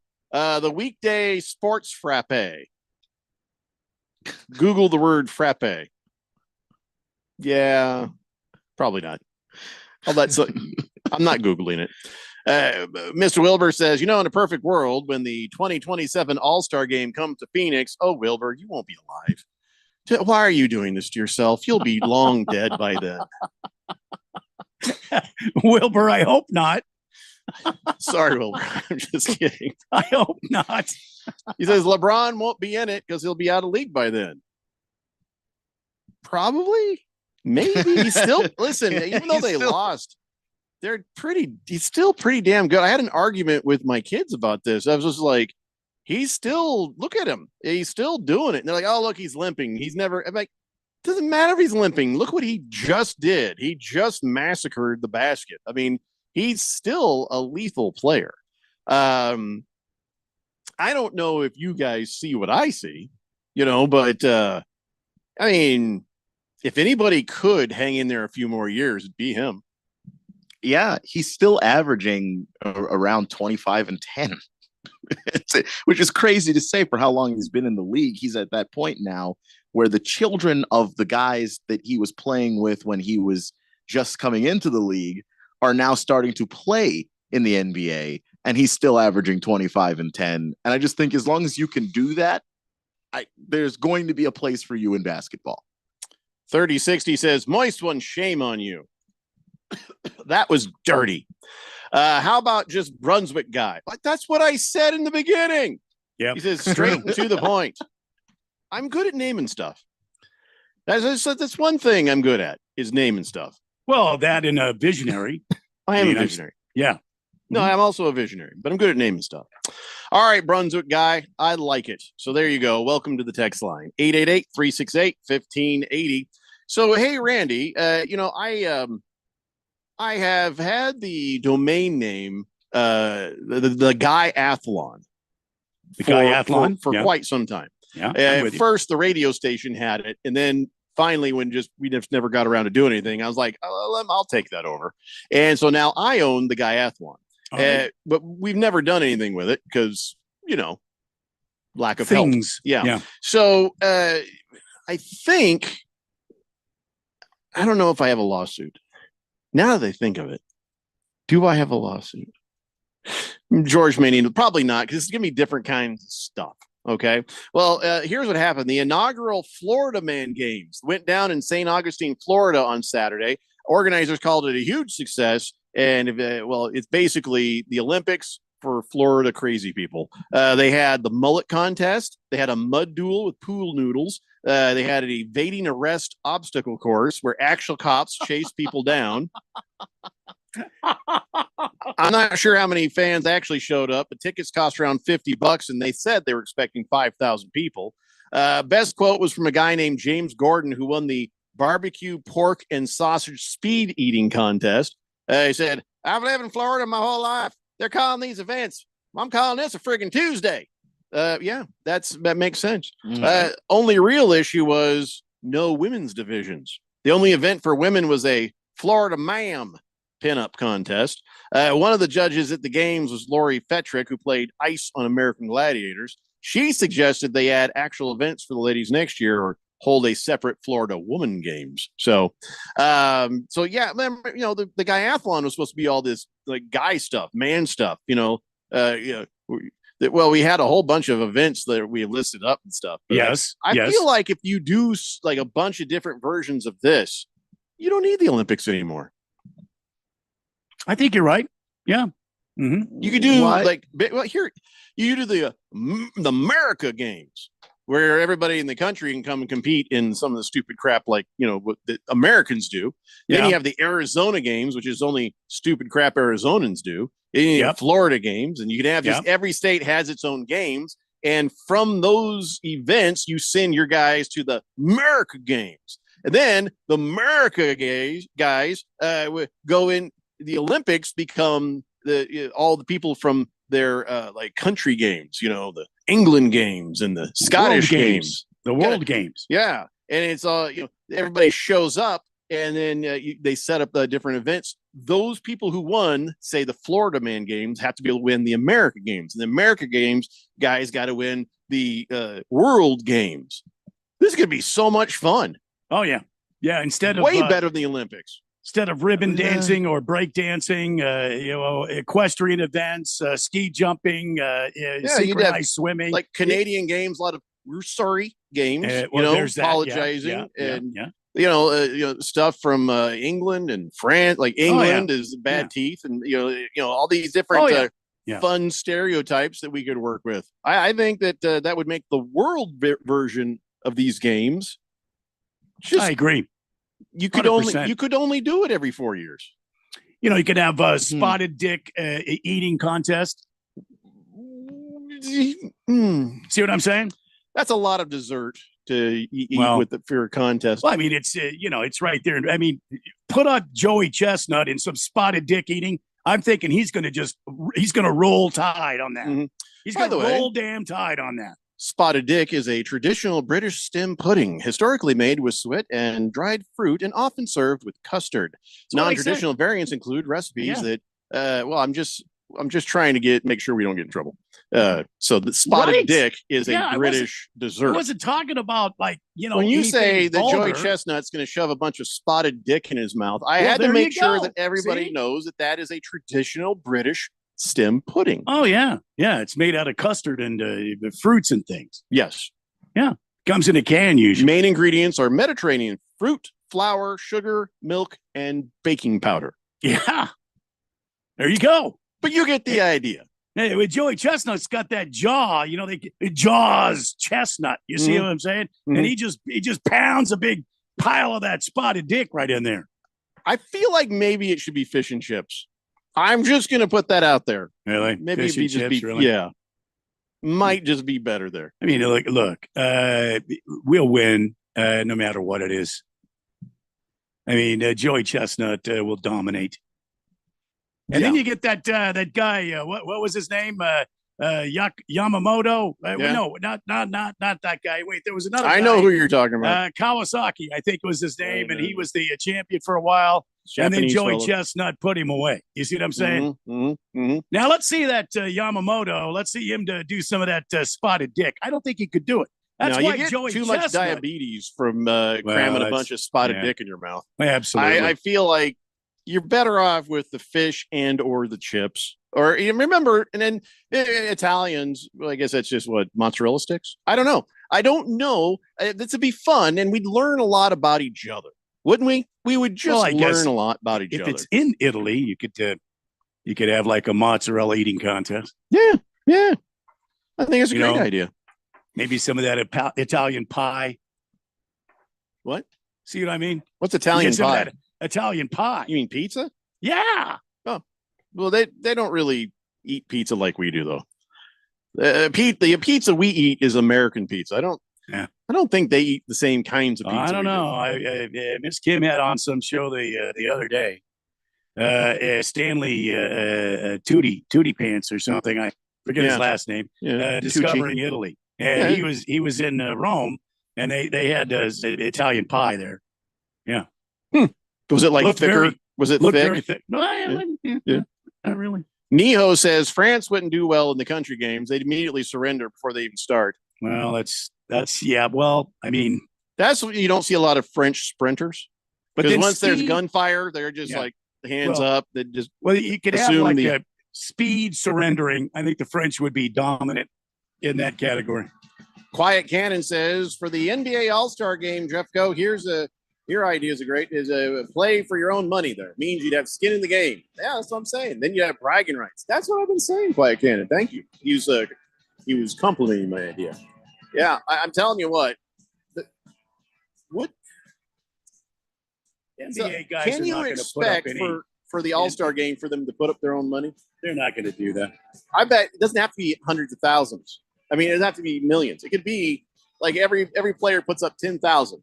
What did they do in this mid-season thing that the Lakers so proudly hung a banner for? I don't know. I didn't watch it. Wasn't that $500,000 a player? Yeah, but if it's $10,000 of your own money to be in it, that's bragging rights. That is worth more than the million you'd get for something else. That's what I'm trying to say. All right, we got to take a break. It's a Daily Blender here on 1580, The Fanatic. Wesley Financial Group is not a law firm. This story is called The Ugly Truth About Timeshare. If you think you've done your family a favor by buying a timeshare, you need my help. Hello, I'm Chuck McDowell, founder of Wesley Financial Group. 10 years ago, I started helping folks cancel their timeshare. And in the process, started what's now called the timeshare cancellation industry. The ugly truth is when you buy a timeshare, you can't tell me how much it's going to cost or when it's going to end. I recently helped a couple that had their maintenance fees go from $800 to $3,200 a year. They also received a $4,000 assessment for a hurricane that was over 1,000 miles away. Sound crazy? The crazy thing is this never ends. Call my office now. If we take you as a client, I guarantee we'll cancel your timeshare or you'll pay nothing. Call for your free information kit. Call 800-462-3333. That's 800-462-3333. 800-462-3333. The Valley of the Sun will roar to life this spring. This ought to get pretty wild here. Why is that, you may ask? Because NASCAR is coming to Phoenix, and it's going to be a weekend of good vibes the whole family won't forget. The best-in-class fan experience meets racing's toughest drivers for 3 days of action on and off the track, all surrounded by the beautiful Estrella Mountains. NASCAR weekend at Phoenix Raceway, March 8th through the 10th. Get your tickets now at phoenixraceway.com. It's now even easier to serve on an Arizona jury. If your company doesn't pay for jury service, the court will reimburse your lost wages up to $300 if picked to serve in Superior Court. So next time you see a jury summons in the mail, don't ignore it, or you could face a $500 fine. Remember, our courts are fair because you are there. Learn more at azcourts.gov/jury service. This message is sponsored by the Arizona Supreme Court. If you're rolling over your 401k to an IRA soon, but not sure if you want to go all in on this crazy market, here's what many retiring professionals are doing. How about a safe and secure IRA offering a contractually guaranteed 10% income bonus that grows 7% annually guaranteed? Your income can double in 10 years. Meanwhile, neither your principal nor your retirement income is ever subjected to a market downturn. Even if the market crashes by 50%, you get the 10% bonus. Your income keeps growing at 7%, and your principal may grow without losses uncapped. You go up with the index, never down, forward, never back. Get a 10% income bonus with a 7% contractually guaranteed growth rate. I compare over 1,200 annuities with a fiduciary duty and can help you retire and stay retired. Guarantees rely on the financial strength of the insurer, so compare with leading annuity authority Steve Jurich now. Visit IQannuity.com, IQannuity.com, IQannuity.com.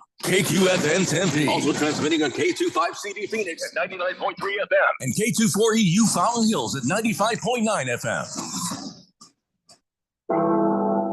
It's time for the third hour.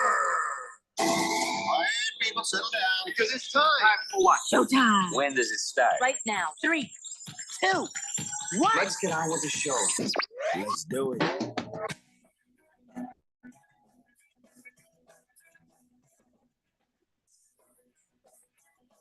All right, everybody, it's 5 o'clock here on the Daily Blender. I'm your good friend, your radio pal, Jeffrey O'Brien, alongside Randy White.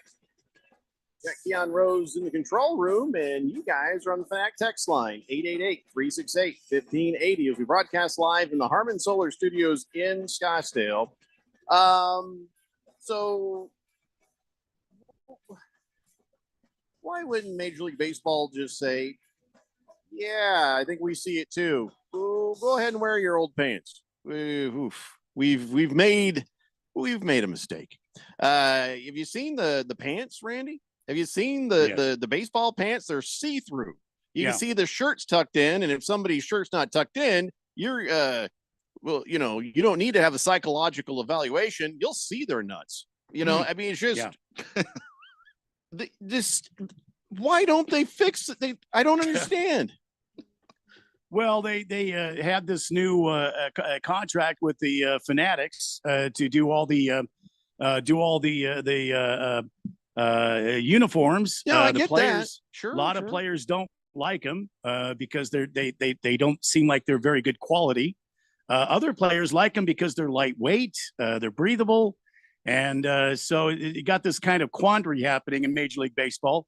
And you've got these pants that now they're like the Lululemon pants, are see-through. So, yeah, Lululemon pants are see-through. Well, that was a big thing back in the day when the ladies were going and getting the yoga stretch pants. Yeah, I thought nothing to the imagination. I thought that was Lululemon. It's Lululemon. Oh, well, that makes more sense. Yeah, I don't know what a Lululemon was. All right.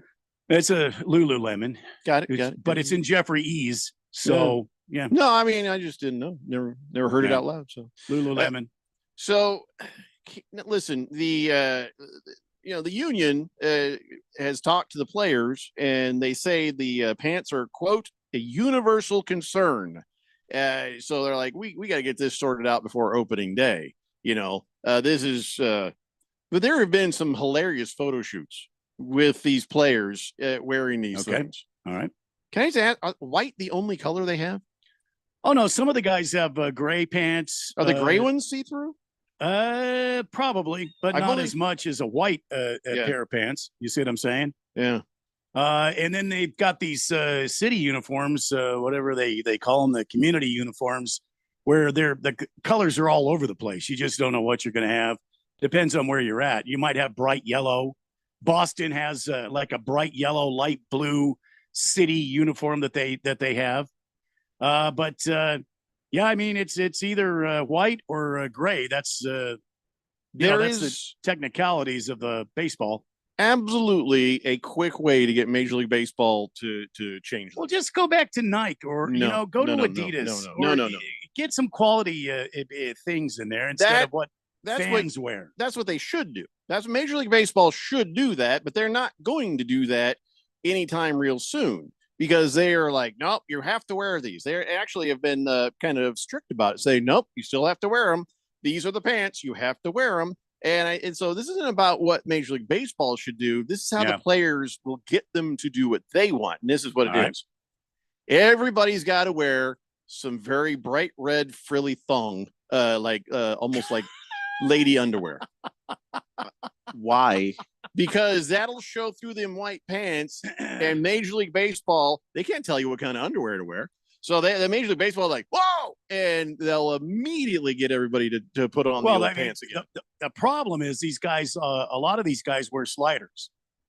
And it used to be a lot of these guys wore jocks to help, wrangle the boys. Mm-hmm. However, in recent years, the wearing of a jock and or a cup is kind of restricted to whoever decides they want to wear one. The rest of the guys, it's just, free and easy. So I know what to do about that. Everybody who wears a jock or a cup, wear a red frilly thong over the top of that. They can't tell you how many pairs of underwear to wear either. Well, that's true. They got to make the point, and it has to show up on TV, or Major League Baseball is just going to be like, no.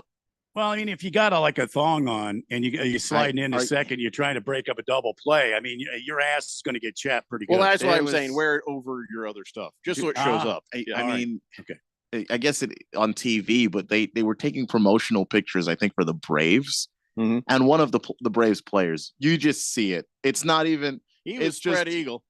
Yeah, but like that's a pose that they sometimes do sit in for, like, the cover of the whatever the media guide or whatever it is, and you've got a player kind of sitting down. That and should they have got been on the back- cover of Walnuts Weekly.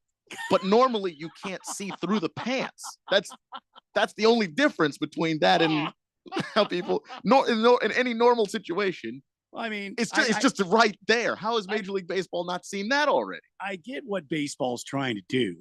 They're trying to give the players more comfortable uniforms. And granted, back in the day, back when Yogi Berra and some of those guys were playing, I mean, they were thick wool uniforms. But over that, I mean, you've got to see these problems. I mean, didn't they have somebody check this out and model it before they released it to the whole league? We ask ourselves these questions oftentimes when products come out like this, but it just doesn't make sense. I mean, somebody was afraid to speak up. Another Manfred screw up, in my opinion. It shouldn't come to somebody speaking up, though, because what should happen is, we're making a new thing and we're doing it for the players. Let's make it and then ask the players if they like it. We shouldn't find out during spring training everybody's, the multiple teams where the entire team, every person on the roster doesn't like it. Well, and the uniforms for Major League players, Jeffrey, are tailored to the player, right? I mean, they're like custom made for the player. These uniforms are not. They are not. So you're going to see a whole bunch of guys out there with either baggy or really tight uniforms because they're no longer tailored to the player and what they prefer.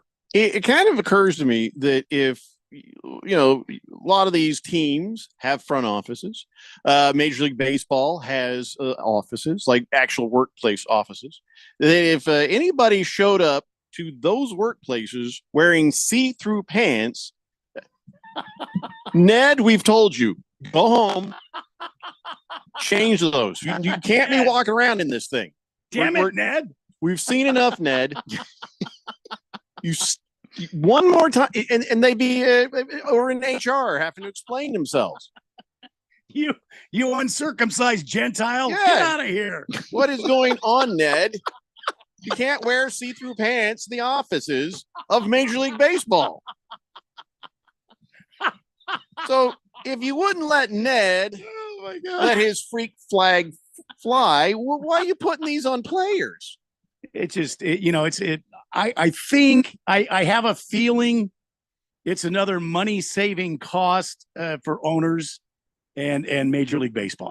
I think I can't pin it down. I haven't read anything about that, but I know the players don't like the uniforms. I mean, by a good majority, they don't like the uniforms.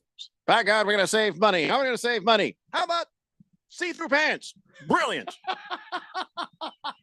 Just don't get this. Navy Brad says, good afternoon, everybody. Randy, what do you think about the first two races of the NASCAR so far? Pretty exciting. I mean, I like this time of the season. You have your traditional tracks. Atlanta was a hell of a race. You didn't see a whole lot of yellow flags. There was a lot of racing going on. And then that finish at the end there, and it's good to see Daniel Suarez get a win. And you sure enjoyed watching some of the smaller teams step up and actually compete. And it was good to see Busch back in the front of the pack again. And he had a terrible season last year, so it was good to have Kyle Busch up there. And then your reigning champ, he was running for a win. Blaney was running for a win and ended up 0.002 of a second at the finish. One of the closest races in NASCAR. I think NASCAR's in a good place. I just wish NASCAR wasn't running on so many road courses, and to give up Chicagoland Speedway to race through the streets of Chicago, it just doesn't make sense to me. It doesn't make sense because NASCAR wasn't built for that. They were built to run on these super speedways and short tracks. Let IndyCar and those other guys run these road courses. I just don't get it. But that does make sense. That does make sense. Glass Optimist says Nike is incapable of making a proper uniform. Well, but Seems they're like not made by Nike. They're made by Fanatics. No, I think he's just talking about Nike. I think Nike designed it though. Fanatics is selling it, but Nike designed the uniform. Well, they may have designed it, but I mean, the fabric and all of that is part of the design. Fanatics is the retailer. Beer Bob says, wifey and I were at one of the spring training games this weekend. I mentioned about see-through pants, and she didn't see anything. And trust me, she looked very hard.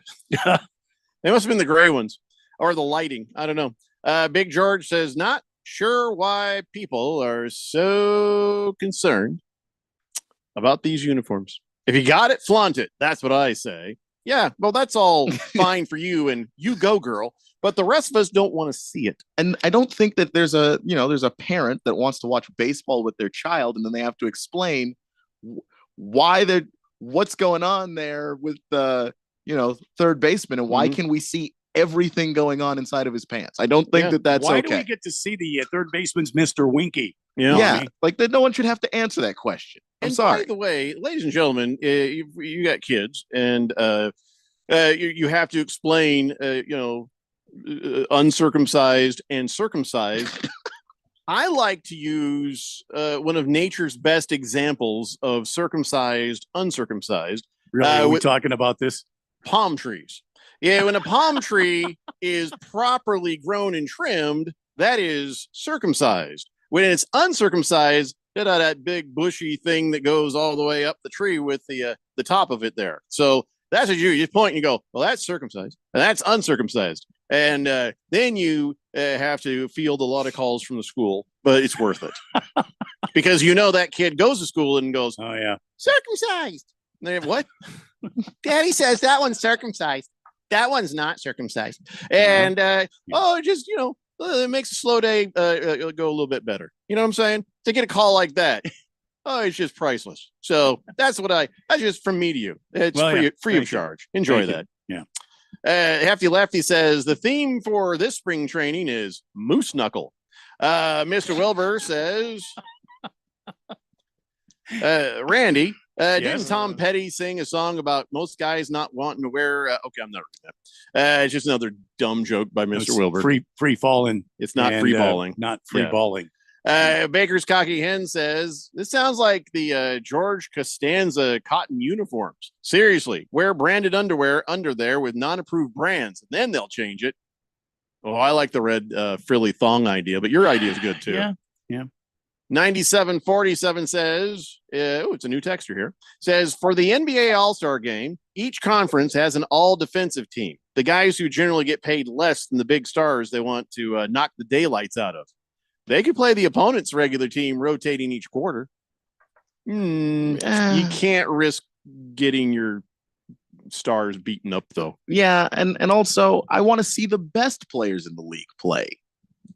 Both sides of the ball, not just the best defensive players going up against the other best. I mean, because you're not just in the All-Star game because of scoring. You're there because you're a great player overall. But I do appreciate 9747 trying to do a hockey move where you've got the starters all out there, and as soon as the puck drops, a bunch of guys jump out and change a shift, and here comes the goons to go beat the hell out of a few people. That's what that reminds me of. That could be fun, yeah. Swave Dave says, that is so typical of much of corporate America. They come up with some concepts, hype it into no end, thinking it's the greatest thing since ice cream. Then if it works out, then they expect the rest of us to when it doesn't work out, they expect all the rest of us to bail them out. Or they look at the demographics of the aging male population, who are the main viewers of Major League Baseball, and their wives. You have to sit there and listen, watch it. Now they can see all of those guys' stuff right through them pants. Excuses, the uniforms. I don't think this is trying to reach the housewives. I don't think this is a way to try to get that demographic. I don't think so either. In fact, Helen, you can see his twig and berries. Get in here. I don't think you get extra rating points for that. I don't think so either. That's it. And also, like that, you're trying to reach demographics usually next to the demographic you've currently reached. So if you're reaching, men of a certain age, you're trying to see, all right, well, can I get men that are maybe a little older to watch this or younger? Helen would be in there going, I've seen enough. There's no excitement there. Dropping the soap says kind of puts new meaning on the term 2 balls, doesn't it? Well, I mean, yeah. 2 balls and a strike. I was wondering where the rest of that was dropping the soap. Yeah. Big George says, I thought this wasn't a family show. Never said it was, George. Never said it was, but there's certain things I'm trying to. But Big George, you said if you got it, flaunt it for baseball. This is not a family show, but baseball is a family game. Supposed people, to be, kids should be able to go to baseball. Tons of kids there. And not watch somebody's junk. So what's hard about that? Hefty Lefty says all the players should go with the CC Sabathia pants. You know, looking like he took the suit pants from Tim Duncan on draft night. Yeah, he had long nice. pants. They had Yeah, very long pants and wide. Mr. Wilbur says, I'm sure Ralph has some of them ugly neon green, yellow thongs in honor of the Seattle Seahawks. And before you ask me how I know that, Keon told me. Moist One says, uncircumcised usually comes with a... okay, I'm not reading that. Moist One. I can't believe I even started to read that. Yeah. Moist One had some Friday, too, that I was like, can't. You see what I go through? Yeah, I'm starting to learn. And for all that you can't believe I let get by, if you only knew what I don't. Rough Rob says, yeah, no. I saw that look. Guys, this is a radio show. If you don't think that it can be said over these broadcast airwaves without an FCC fine, I mean, you can text them and you'll give Jeffrey a good chuckle, but the rest of us can't hear it. Rough Rob's probably okay, but I'm not sure. But you're on the line, so you're like,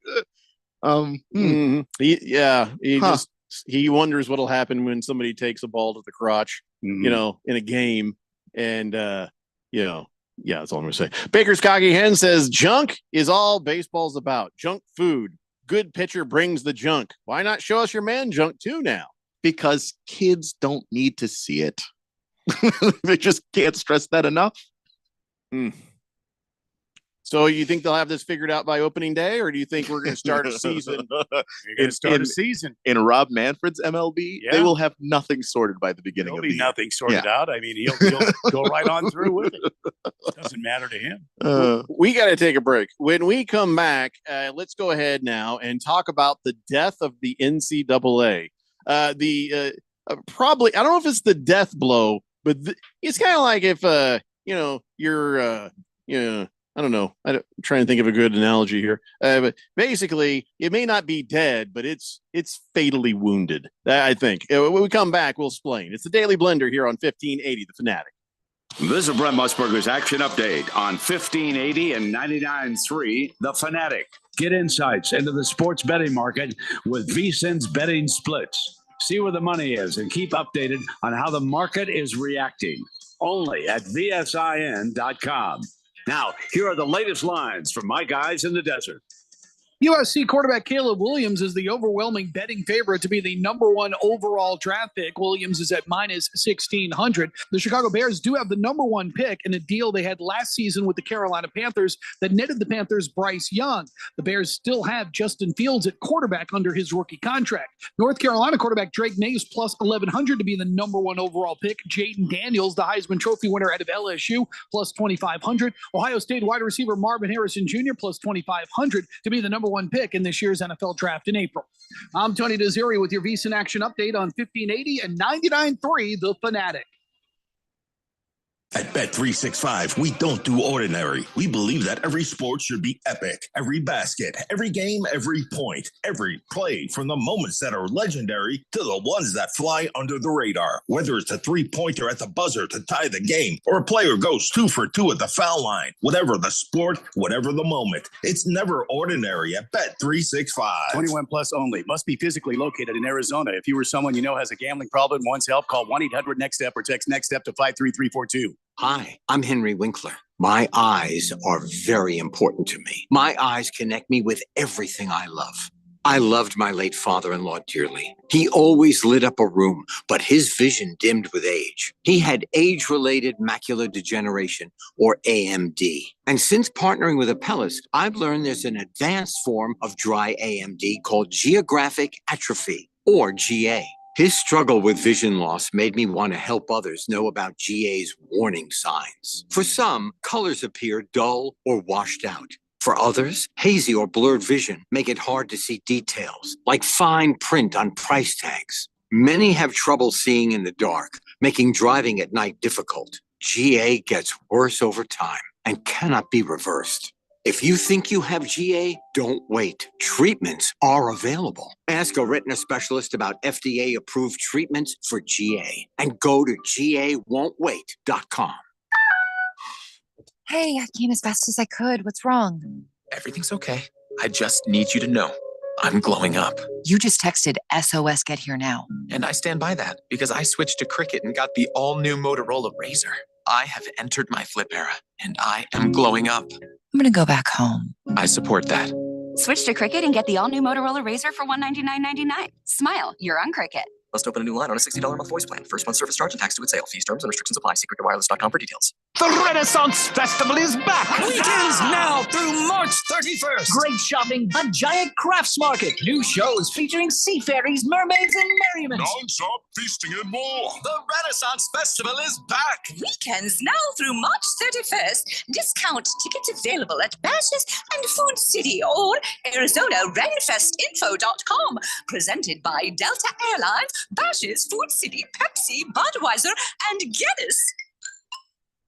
What's up, everybody? Nick Costos here, host of You Better You Bet, reminding you to check out the show. Now, why should you check out You Better You Bet? Because we bring you the most fun. We bring you the most insightful, the most entertaining show in the wagertainment world. From up-to-the-minute breakdowns of backdoor covers, bad beats, and the cheers and tears that come alongside them. Plus, you'll get the best betting analysis anywhere from myself, Ken Barkley, and some of the best minds in the sports wagering world. So tune in weekdays, noon to 3 on Arizona Sports Betting Station, 1580 and 99.3, The Fanatic.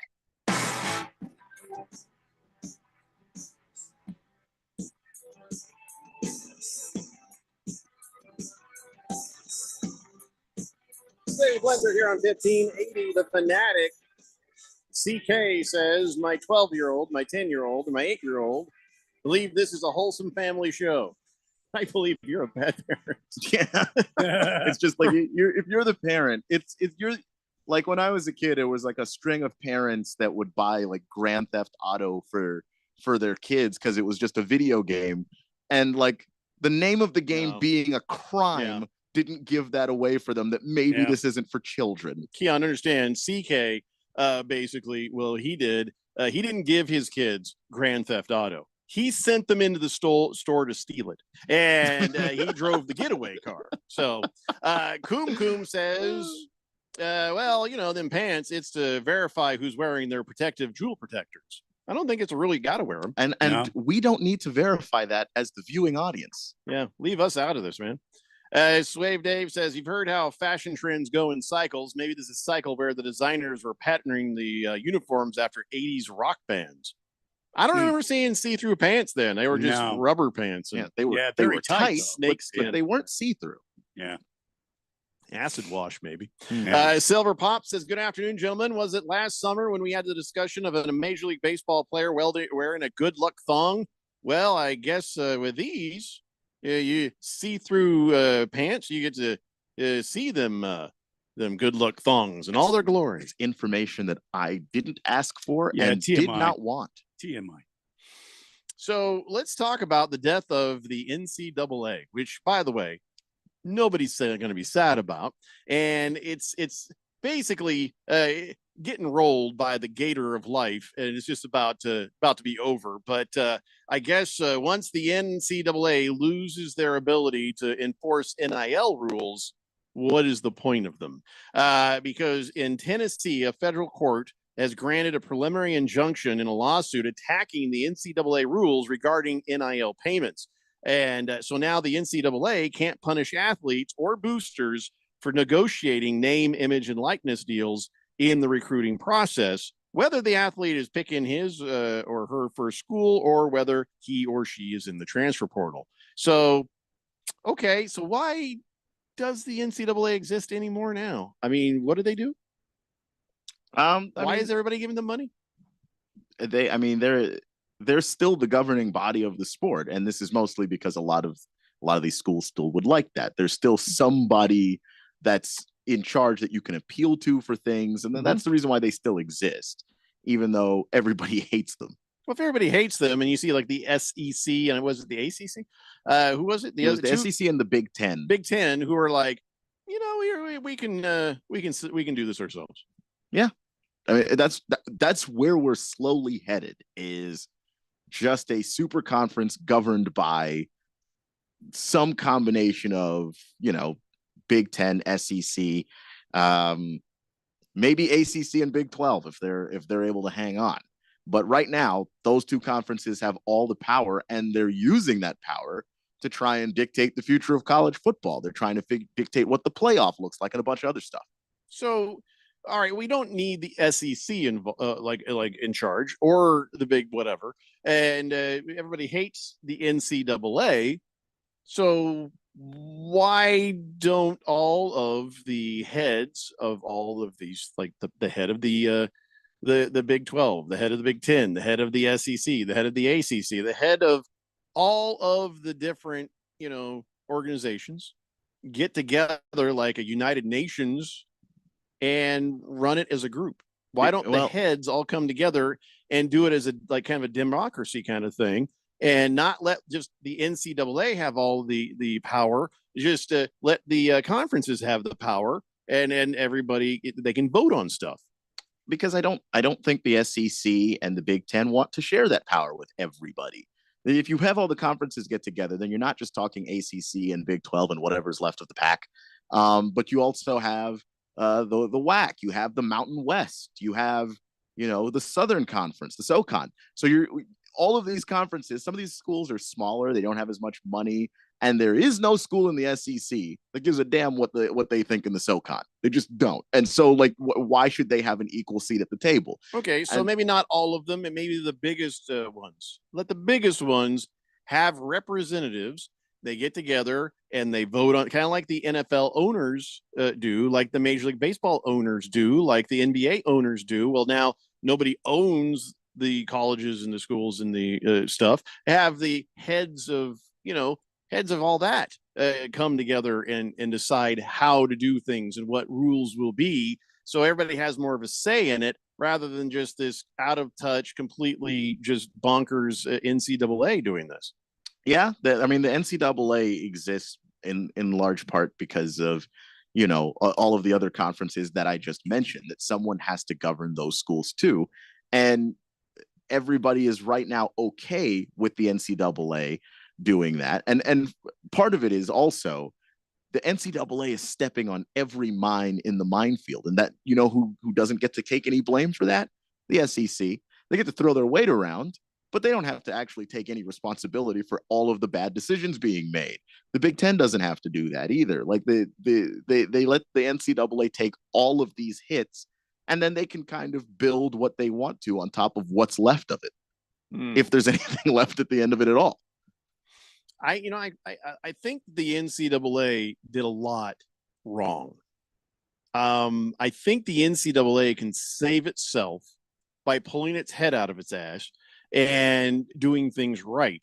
If they were able to get the support of all these different people by just doing it right, figuring out and saying, listen, we're here to be the rules governing body. Okay, we're here to help you with the TV rights thing. We're here to do. We're the organizing faction to put you all under the same roof, so that no one school or conference has too much power. But we're going to listen to you guys more, and maybe they make everybody come to the table and do what I just had said. Had them all discuss and then maybe try to find ways to make it right. Maybe some new leadership with the NCAA could become what they're supposed to be and not what they're not supposed to be.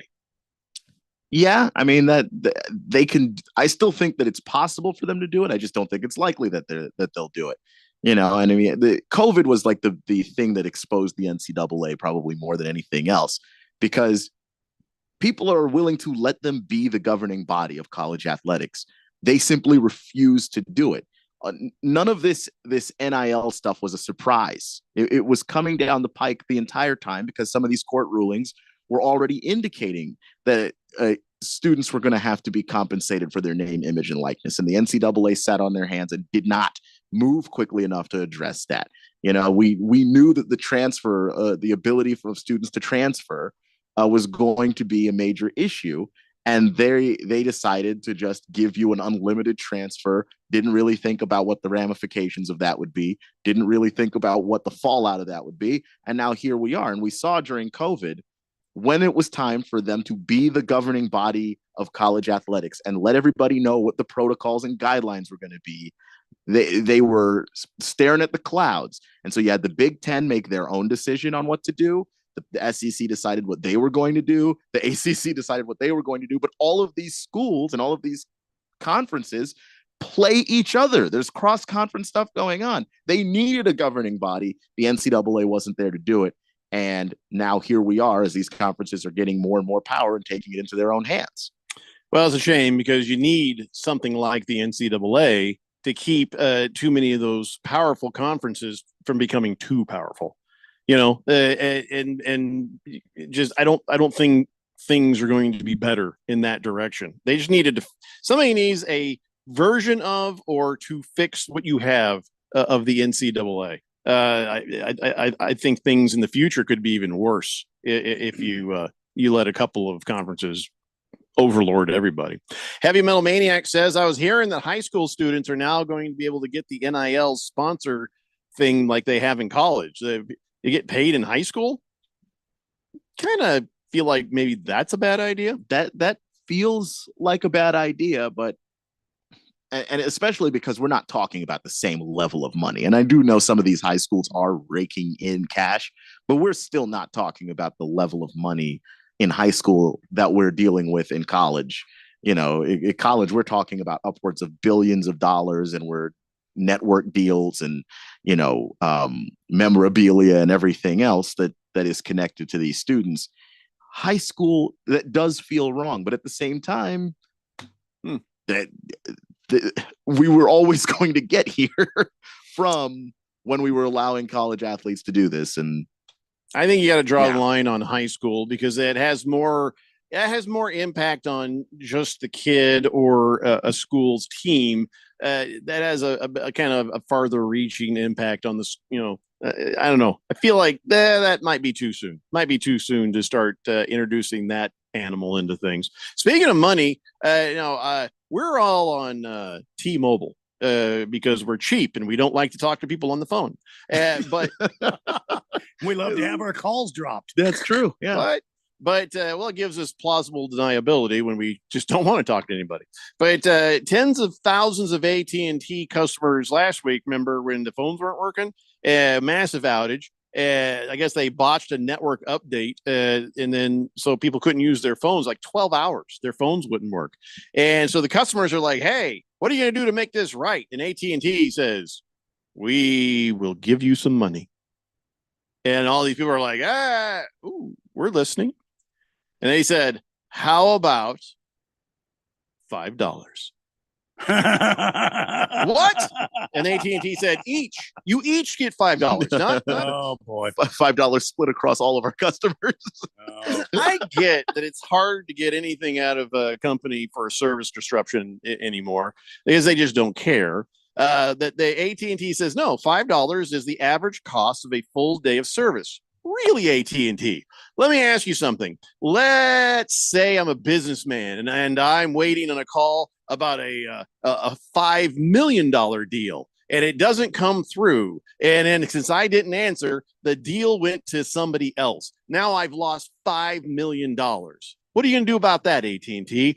Wait a minute. What are you going to do about my situation? My wife got kidnapped. And when they were trying to call and give the ransom, I didn't answer, and they killed my wife. How about that, AT&T? What are you going to do about that? There's so many scenarios that are going to cost more than $5 if all of a sudden my phone doesn't inexplicably work. Agreed. If you were somebody that was sick that day and needed to contact a loved one or call 911 and your phone just didn't work, I think you are owed more than $5. We can all imagine worse scenarios, some heartbreaking scenarios, some costly scenarios, some safety threatening scenarios. Some people their kid needed to call them for come pick me up. I'm out here. And then, you know what I'm saying? So there's a million different variations that $5 just isn't going to cut it. And, I get it. Things break. Thank God we don't charge you to listen to this radio station. Hey, I don't want to jinx anything. We've been on a pretty good roll lately, but every now and then things break down or whatever. And we've been doing pretty good. But yeah, I get it. When things break down, it sucks. But it's something that your livelihood or even up to your life depends on. What basically you would take out of a birthday card from grandpa ain't gonna cut it. Yeah, I mean that's, and I understand for them it's like, well, we have a lot of customers, that's a big check for us to write. But if you don't think about the person getting it, you might as well not send them anything. $5, you could find $5 walking around. Yeah. That's not anything. What is that supposed to say to the people who needed their service to work that day? Because it barely says sorry.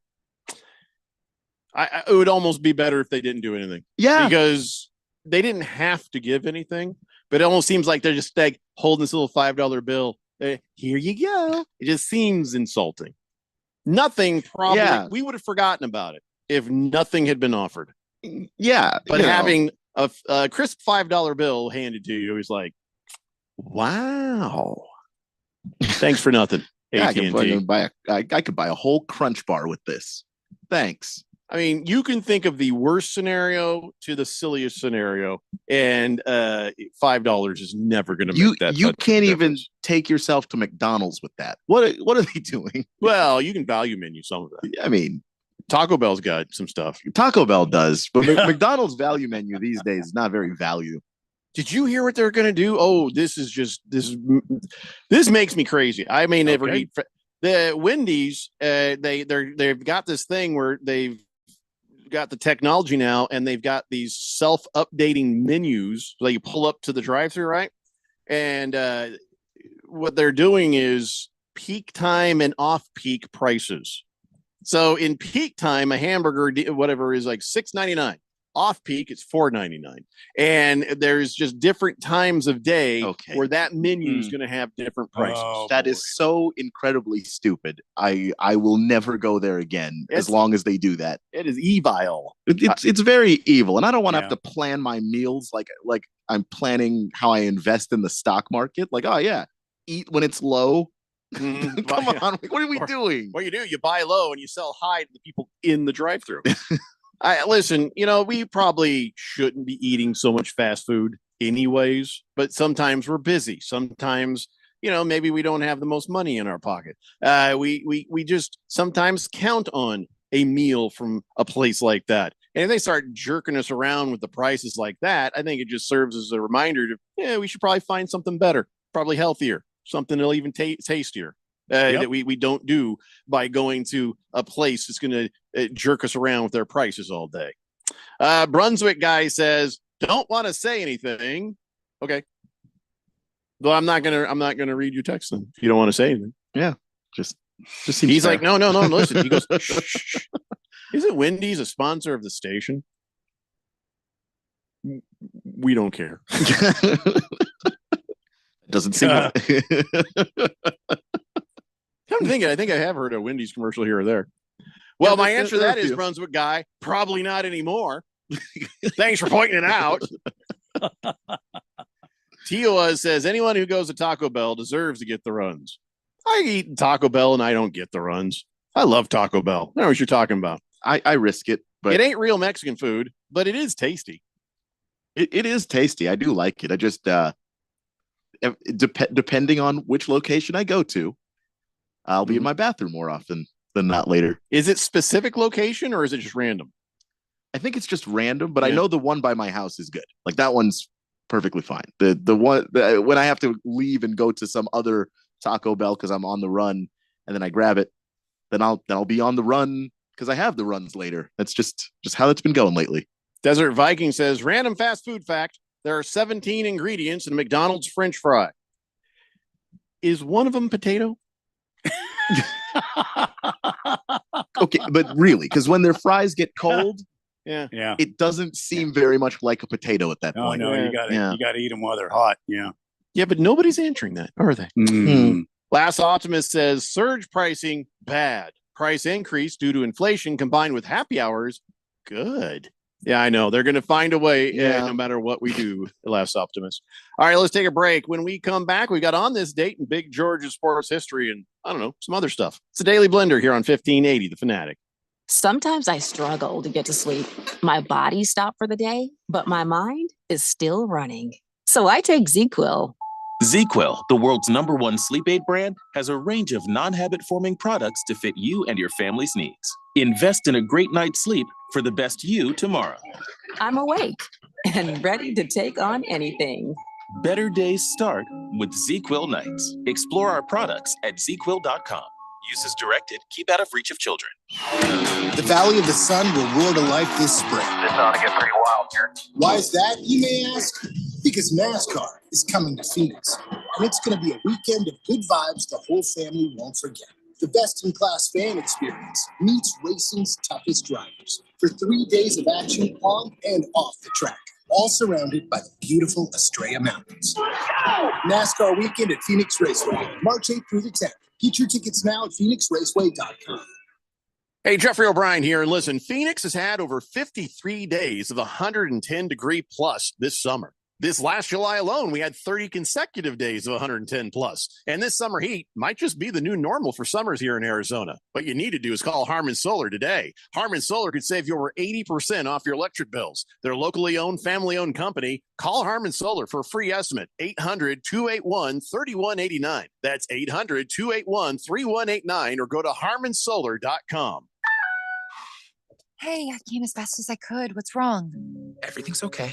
I just need you to know I'm glowing up. You just texted SOS Get Here Now. And I stand by that because I switched to Cricket and got the all-new Motorola Razr. I have entered my flip era and I am glowing up. I'm going to go back home. I support that. Switch to Cricket and get the all-new Motorola Razr for $199.99. Smile, you're on Cricket. Must open a new line on a $60 a month voice plan. First month service charge and tax to its sale. Fees, terms, and restrictions apply. See cricketwireless.com for details. Screen time's over. Be home by 11? Put your phone down while we're eating. When parents set boundaries, keep track of where their kids go, and talk to them about the dangers of underage drinking and drugs, they keep their kids safe. Visit TalkNowAZ.com. Be the influence. Talk early. Talk often. Talk now. Thanks. Thank you. Muchas gracias. This message is sponsored by the Substance Abuse Coalition Leaders of Arizona. Going to college and not acquiring debt is possible with the help of the U.S. Army. You'll be able to choose the career you want and receive help to pay for your full tuition. There are also reimbursements for student loans and GI Bill benefits. In the U.S. Army, your mission will be to learn. Learn how you can be all you can be at goarmy.com/AIA Sports. That's goarmy.com/AIA Sports. Download the Fanatic app. News, scores, social media updates, and more on your smartphone, on your tablet. The free Fanatic app, available at the Google Play Store or the App Store and at 1580thefanatic.com.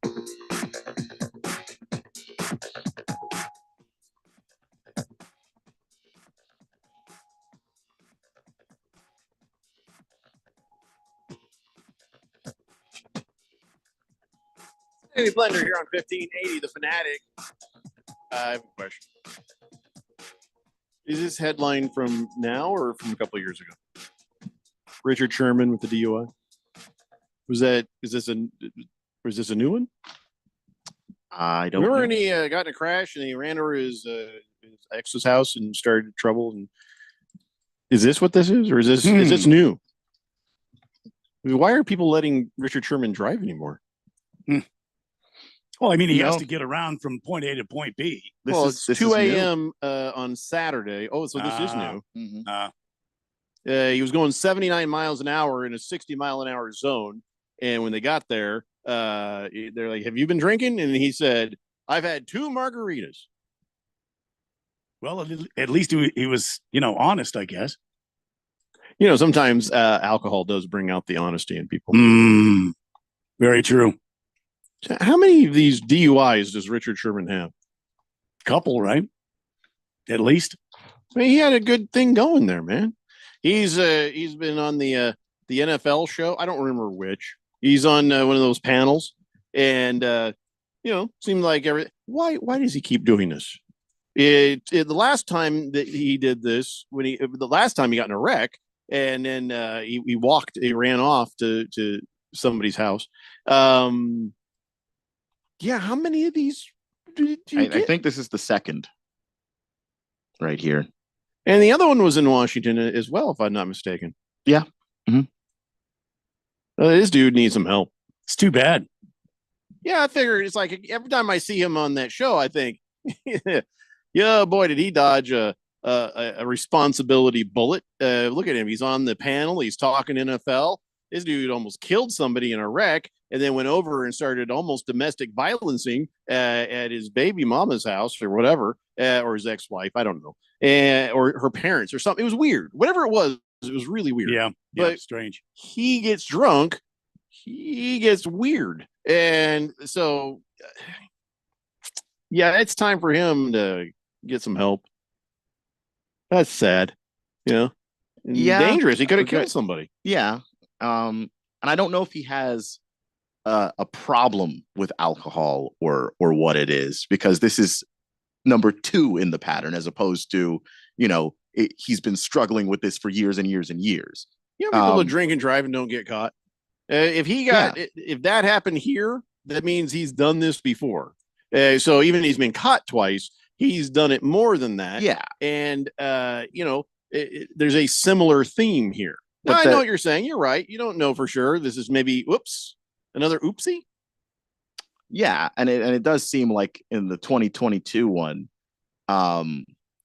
it did seem like there was an aspect of it where he was drinking, and then through some disagreement with whoever his ex was, he got angry enough to jump into his car and try and drive over there. Like that's what happened there, where this was just, he was driving home and he shouldn't have been.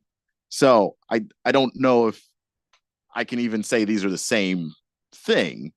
But you shouldn't do it twice if you got caught once. Anybody can make a mistake. Anybody can misjudge how much they drank, or anybody can make a mistake. DUI is a serious thing. I liken it to a attempted negligent homicide, because you get behind the wheel of a vehicle drunk. There is a chance that you could kill somebody, and then, of course, you don't mean to. It just happens. And then I don't need to vilify the people who are drinking and driving, because people make mistakes. But when you get to the second DUI, now I have less compassion for you, because now it's like, okay, what did we not learn from the first one? That now we've done this again. No matter what the story was on the first one, what did you not learn? Mm-hmm. Mm-hmm. Why did this happen again? And this is the thing with, people being able to post bond and stuff to get released from these things, is it's not, the stakes aren't as high for you. So you're not thinking about others, obviously, because if you were, you wouldn't drive a car. But then when it comes to getting in trouble with the law, if you can pay your way out of it, it's almost like, by the way, it's optional. His bail was only $5,000. Yeah. I mean, that's nothing to him. Pocket change. So I don't know what the deal is, except that maybe Richard Sherman thinks he's above the law. Like, that's the other aspect of it. Like, maybe just if you think you can hire good lawyers and all of that. The question. Uh-huh. So March of 2022 is when he had his first issue. He pled guilty to first-degree negligent driving, second-degree criminal trespass, and speeding in a construction zone. He got a 90-day suspended sentence, and 2 years of monitored supervision. We are still within those 2 years. It ain't March 24 yet. Wow. So where was the supervision? That's a good point. That's a great question. Yeah. And in light of that, why was bail only $5,000? I guess they just don't think he's a flight risk. Yeah, I'm not trying to make him a villain here. Don't get the wrong idea, but no, I'm not saying you are, but I'm just trying to put myself in their shoes. What's their thought process? No, I got you. But yeah, most other people, and for most people generally, like most normal people, $5,000 is enough to be too much. But for him, that doesn't really cover it. Well, I think at this point, if I'm a friend of Richard Sherman's, I'm like, you've got to get into a program. It's time for you to get into a program. Yeah, because you the don't idea do well on alcohol. Yeah, it might just be it for him, because that's, for some people, that's the case. Like, they just can't do it and make good decisions, especially when you have that amount of money. Because I understand that Ubers these days are getting on the expensive side, but not too expensive for Richard Sherman, though. He could take an actual taxi. Yeah, and not worry about getting murdered. It's as much. It's the amount of money that you have. There are ways that you can travel. You don't have to be the person behind the wheel of a car ever. Well, it'll be interesting to see if there's any consequences for this, but yeah, that's just kind of sad to hear. We have to now do this before we run out of time. It's time for On This Date in Big George's sports history. Back in the year 1967, Mario Andretti, better known for his accomplishments in open wheel and USAC competition, won the Daytona 500 by pulling away from 1965 champion Fred Lorenzen in the closing laps. It was Andretti's first and only NASCAR Grand National event. He's the only person born outside the United States to win the Daytona 500. Back to me, Jeffrey. Yeah, that's for sure. And tired of these foreigners coming up here and taking our jobs. 2 years after that, he won the Indianapolis 500 for Andy Granatelli, and he has had a legendary career. So congratulations. Good dig up on that one, Big George. Yeah, that was good. Yeah, Mario Andretti has continued to kind of be cool, hasn't he? Yeah, I mean, he's a good dude. His legacy reaches out. I mean, his son Michael, his grandson, I can't think of his grandson's name right now, but it's an Andretti, and it has been it's been a good legacy of racing. I think he's genuinely a good human being, and I think he's done all the right things. For a guy to be a Formula One champion, Mario Andretti, to be a USAC champion, that's sprint cars, Mario Andretti, to be a Daytona 500 champion, Mario Andretti, and an Indianapolis 500, that's quite a career. Not to mention he raced cars for like 50 years. Yeah. Yeah. Does that make him the GOAT? I would say he's up there. Yeah, definitely. I mean, he's won a lot of races. He raced a lot of IndyCar races. He won some premier events, like I just rattled off. Mario Andretti. I mean, that's just what he was born to do. Yep. And he did it very well. And Marco Andretti, that's his grandson. Marco is following in the footsteps of his dad and his grandfather. And then Michael is they're getting ready to field, I think, a Formula One team, if I'm not mistaken. Thought I was reading that somewhere. So sounds like a life well lived there, huh? Yep. Bethlehem, Pennsylvania is his hometown. Mario Andretti? Yep. I thought he was from Italy. Well, he came over from Italy, but he has resided in Bethlehem, Pennsylvania. Why do you keep looking up? Are we under attack? No, it seemed like it got dark all of a sudden. Like it something went dark or something. Maybe I might be having a stroke. I don't know. Yeah. That was very strange. Did you guys not see that? No, it did. It did look like it suddenly got dark outside. So okay, so it was outside. So we're fine on air. It's just the giant meteor hurtling towards the Earth is covering the sun. Yep, and that's what that was. We're all going to be obliterated. But as far as the show goes, I thought that was something serious. We'll get the show in. Don't worry. There won't be a tomorrow for Life on Earth. Oh, yeah, but the show's going fine right now. Yeah, we did. What's left of it? Chief Skull says, look at when Richard Sherman was beating a woman's front door down and the police were, that was the same night as that first incident we were talking about. Yeah. Heavy Metal Maniac says, how do you guys feel about having to work an extra day this year, considering a sleep year? Yeah, I don't care. You'll barely notice it. Yeah. Doesn't do anything for me. Yeah. One more day in a year's worth of work. You got March Madness coming up. We get plenty of days. That'll solve a few problems. Yeah. Sorry. Big George says a lot. Hold on, he's trying to say something about it's the way bail works though is all you need is 10% of bail to post it. So all Richard Sherman or anyone else in a similar situation would need is $500. Yeah, but you don't want to deal with a bail bonds company. If you got your own 5,000, they give you back your whole 5,000. Use a bail bond company. And why do I know this so well? I watch Rockford Files. I didn't go to jail. It's not. Yeah, you have to pay a percentage, the bail bonds, a fee for them to do that. And that's before you get to the part that $500 is still crippling for a lot of people to come up with just shorthand. Not Richard Sherman, though. Not Richard Sherman. Might as well be 5 million if you don't got it. Yeah, that's the way it is. All right, guys, I guess that's it for us. We will be back in your radios again tomorrow at 3 p.m. We didn't talk any actual football again today. I miss talking football. Me too. I mean, we may have talked about football adjacent type things, but I've got a giant stack of football right here. We talked any football whatsoever. I think we're going to start the show tomorrow with football. If that's okay with anybody. I think we should also do a college basketball thing too. See you tomorrow. Daily Blender, 1580.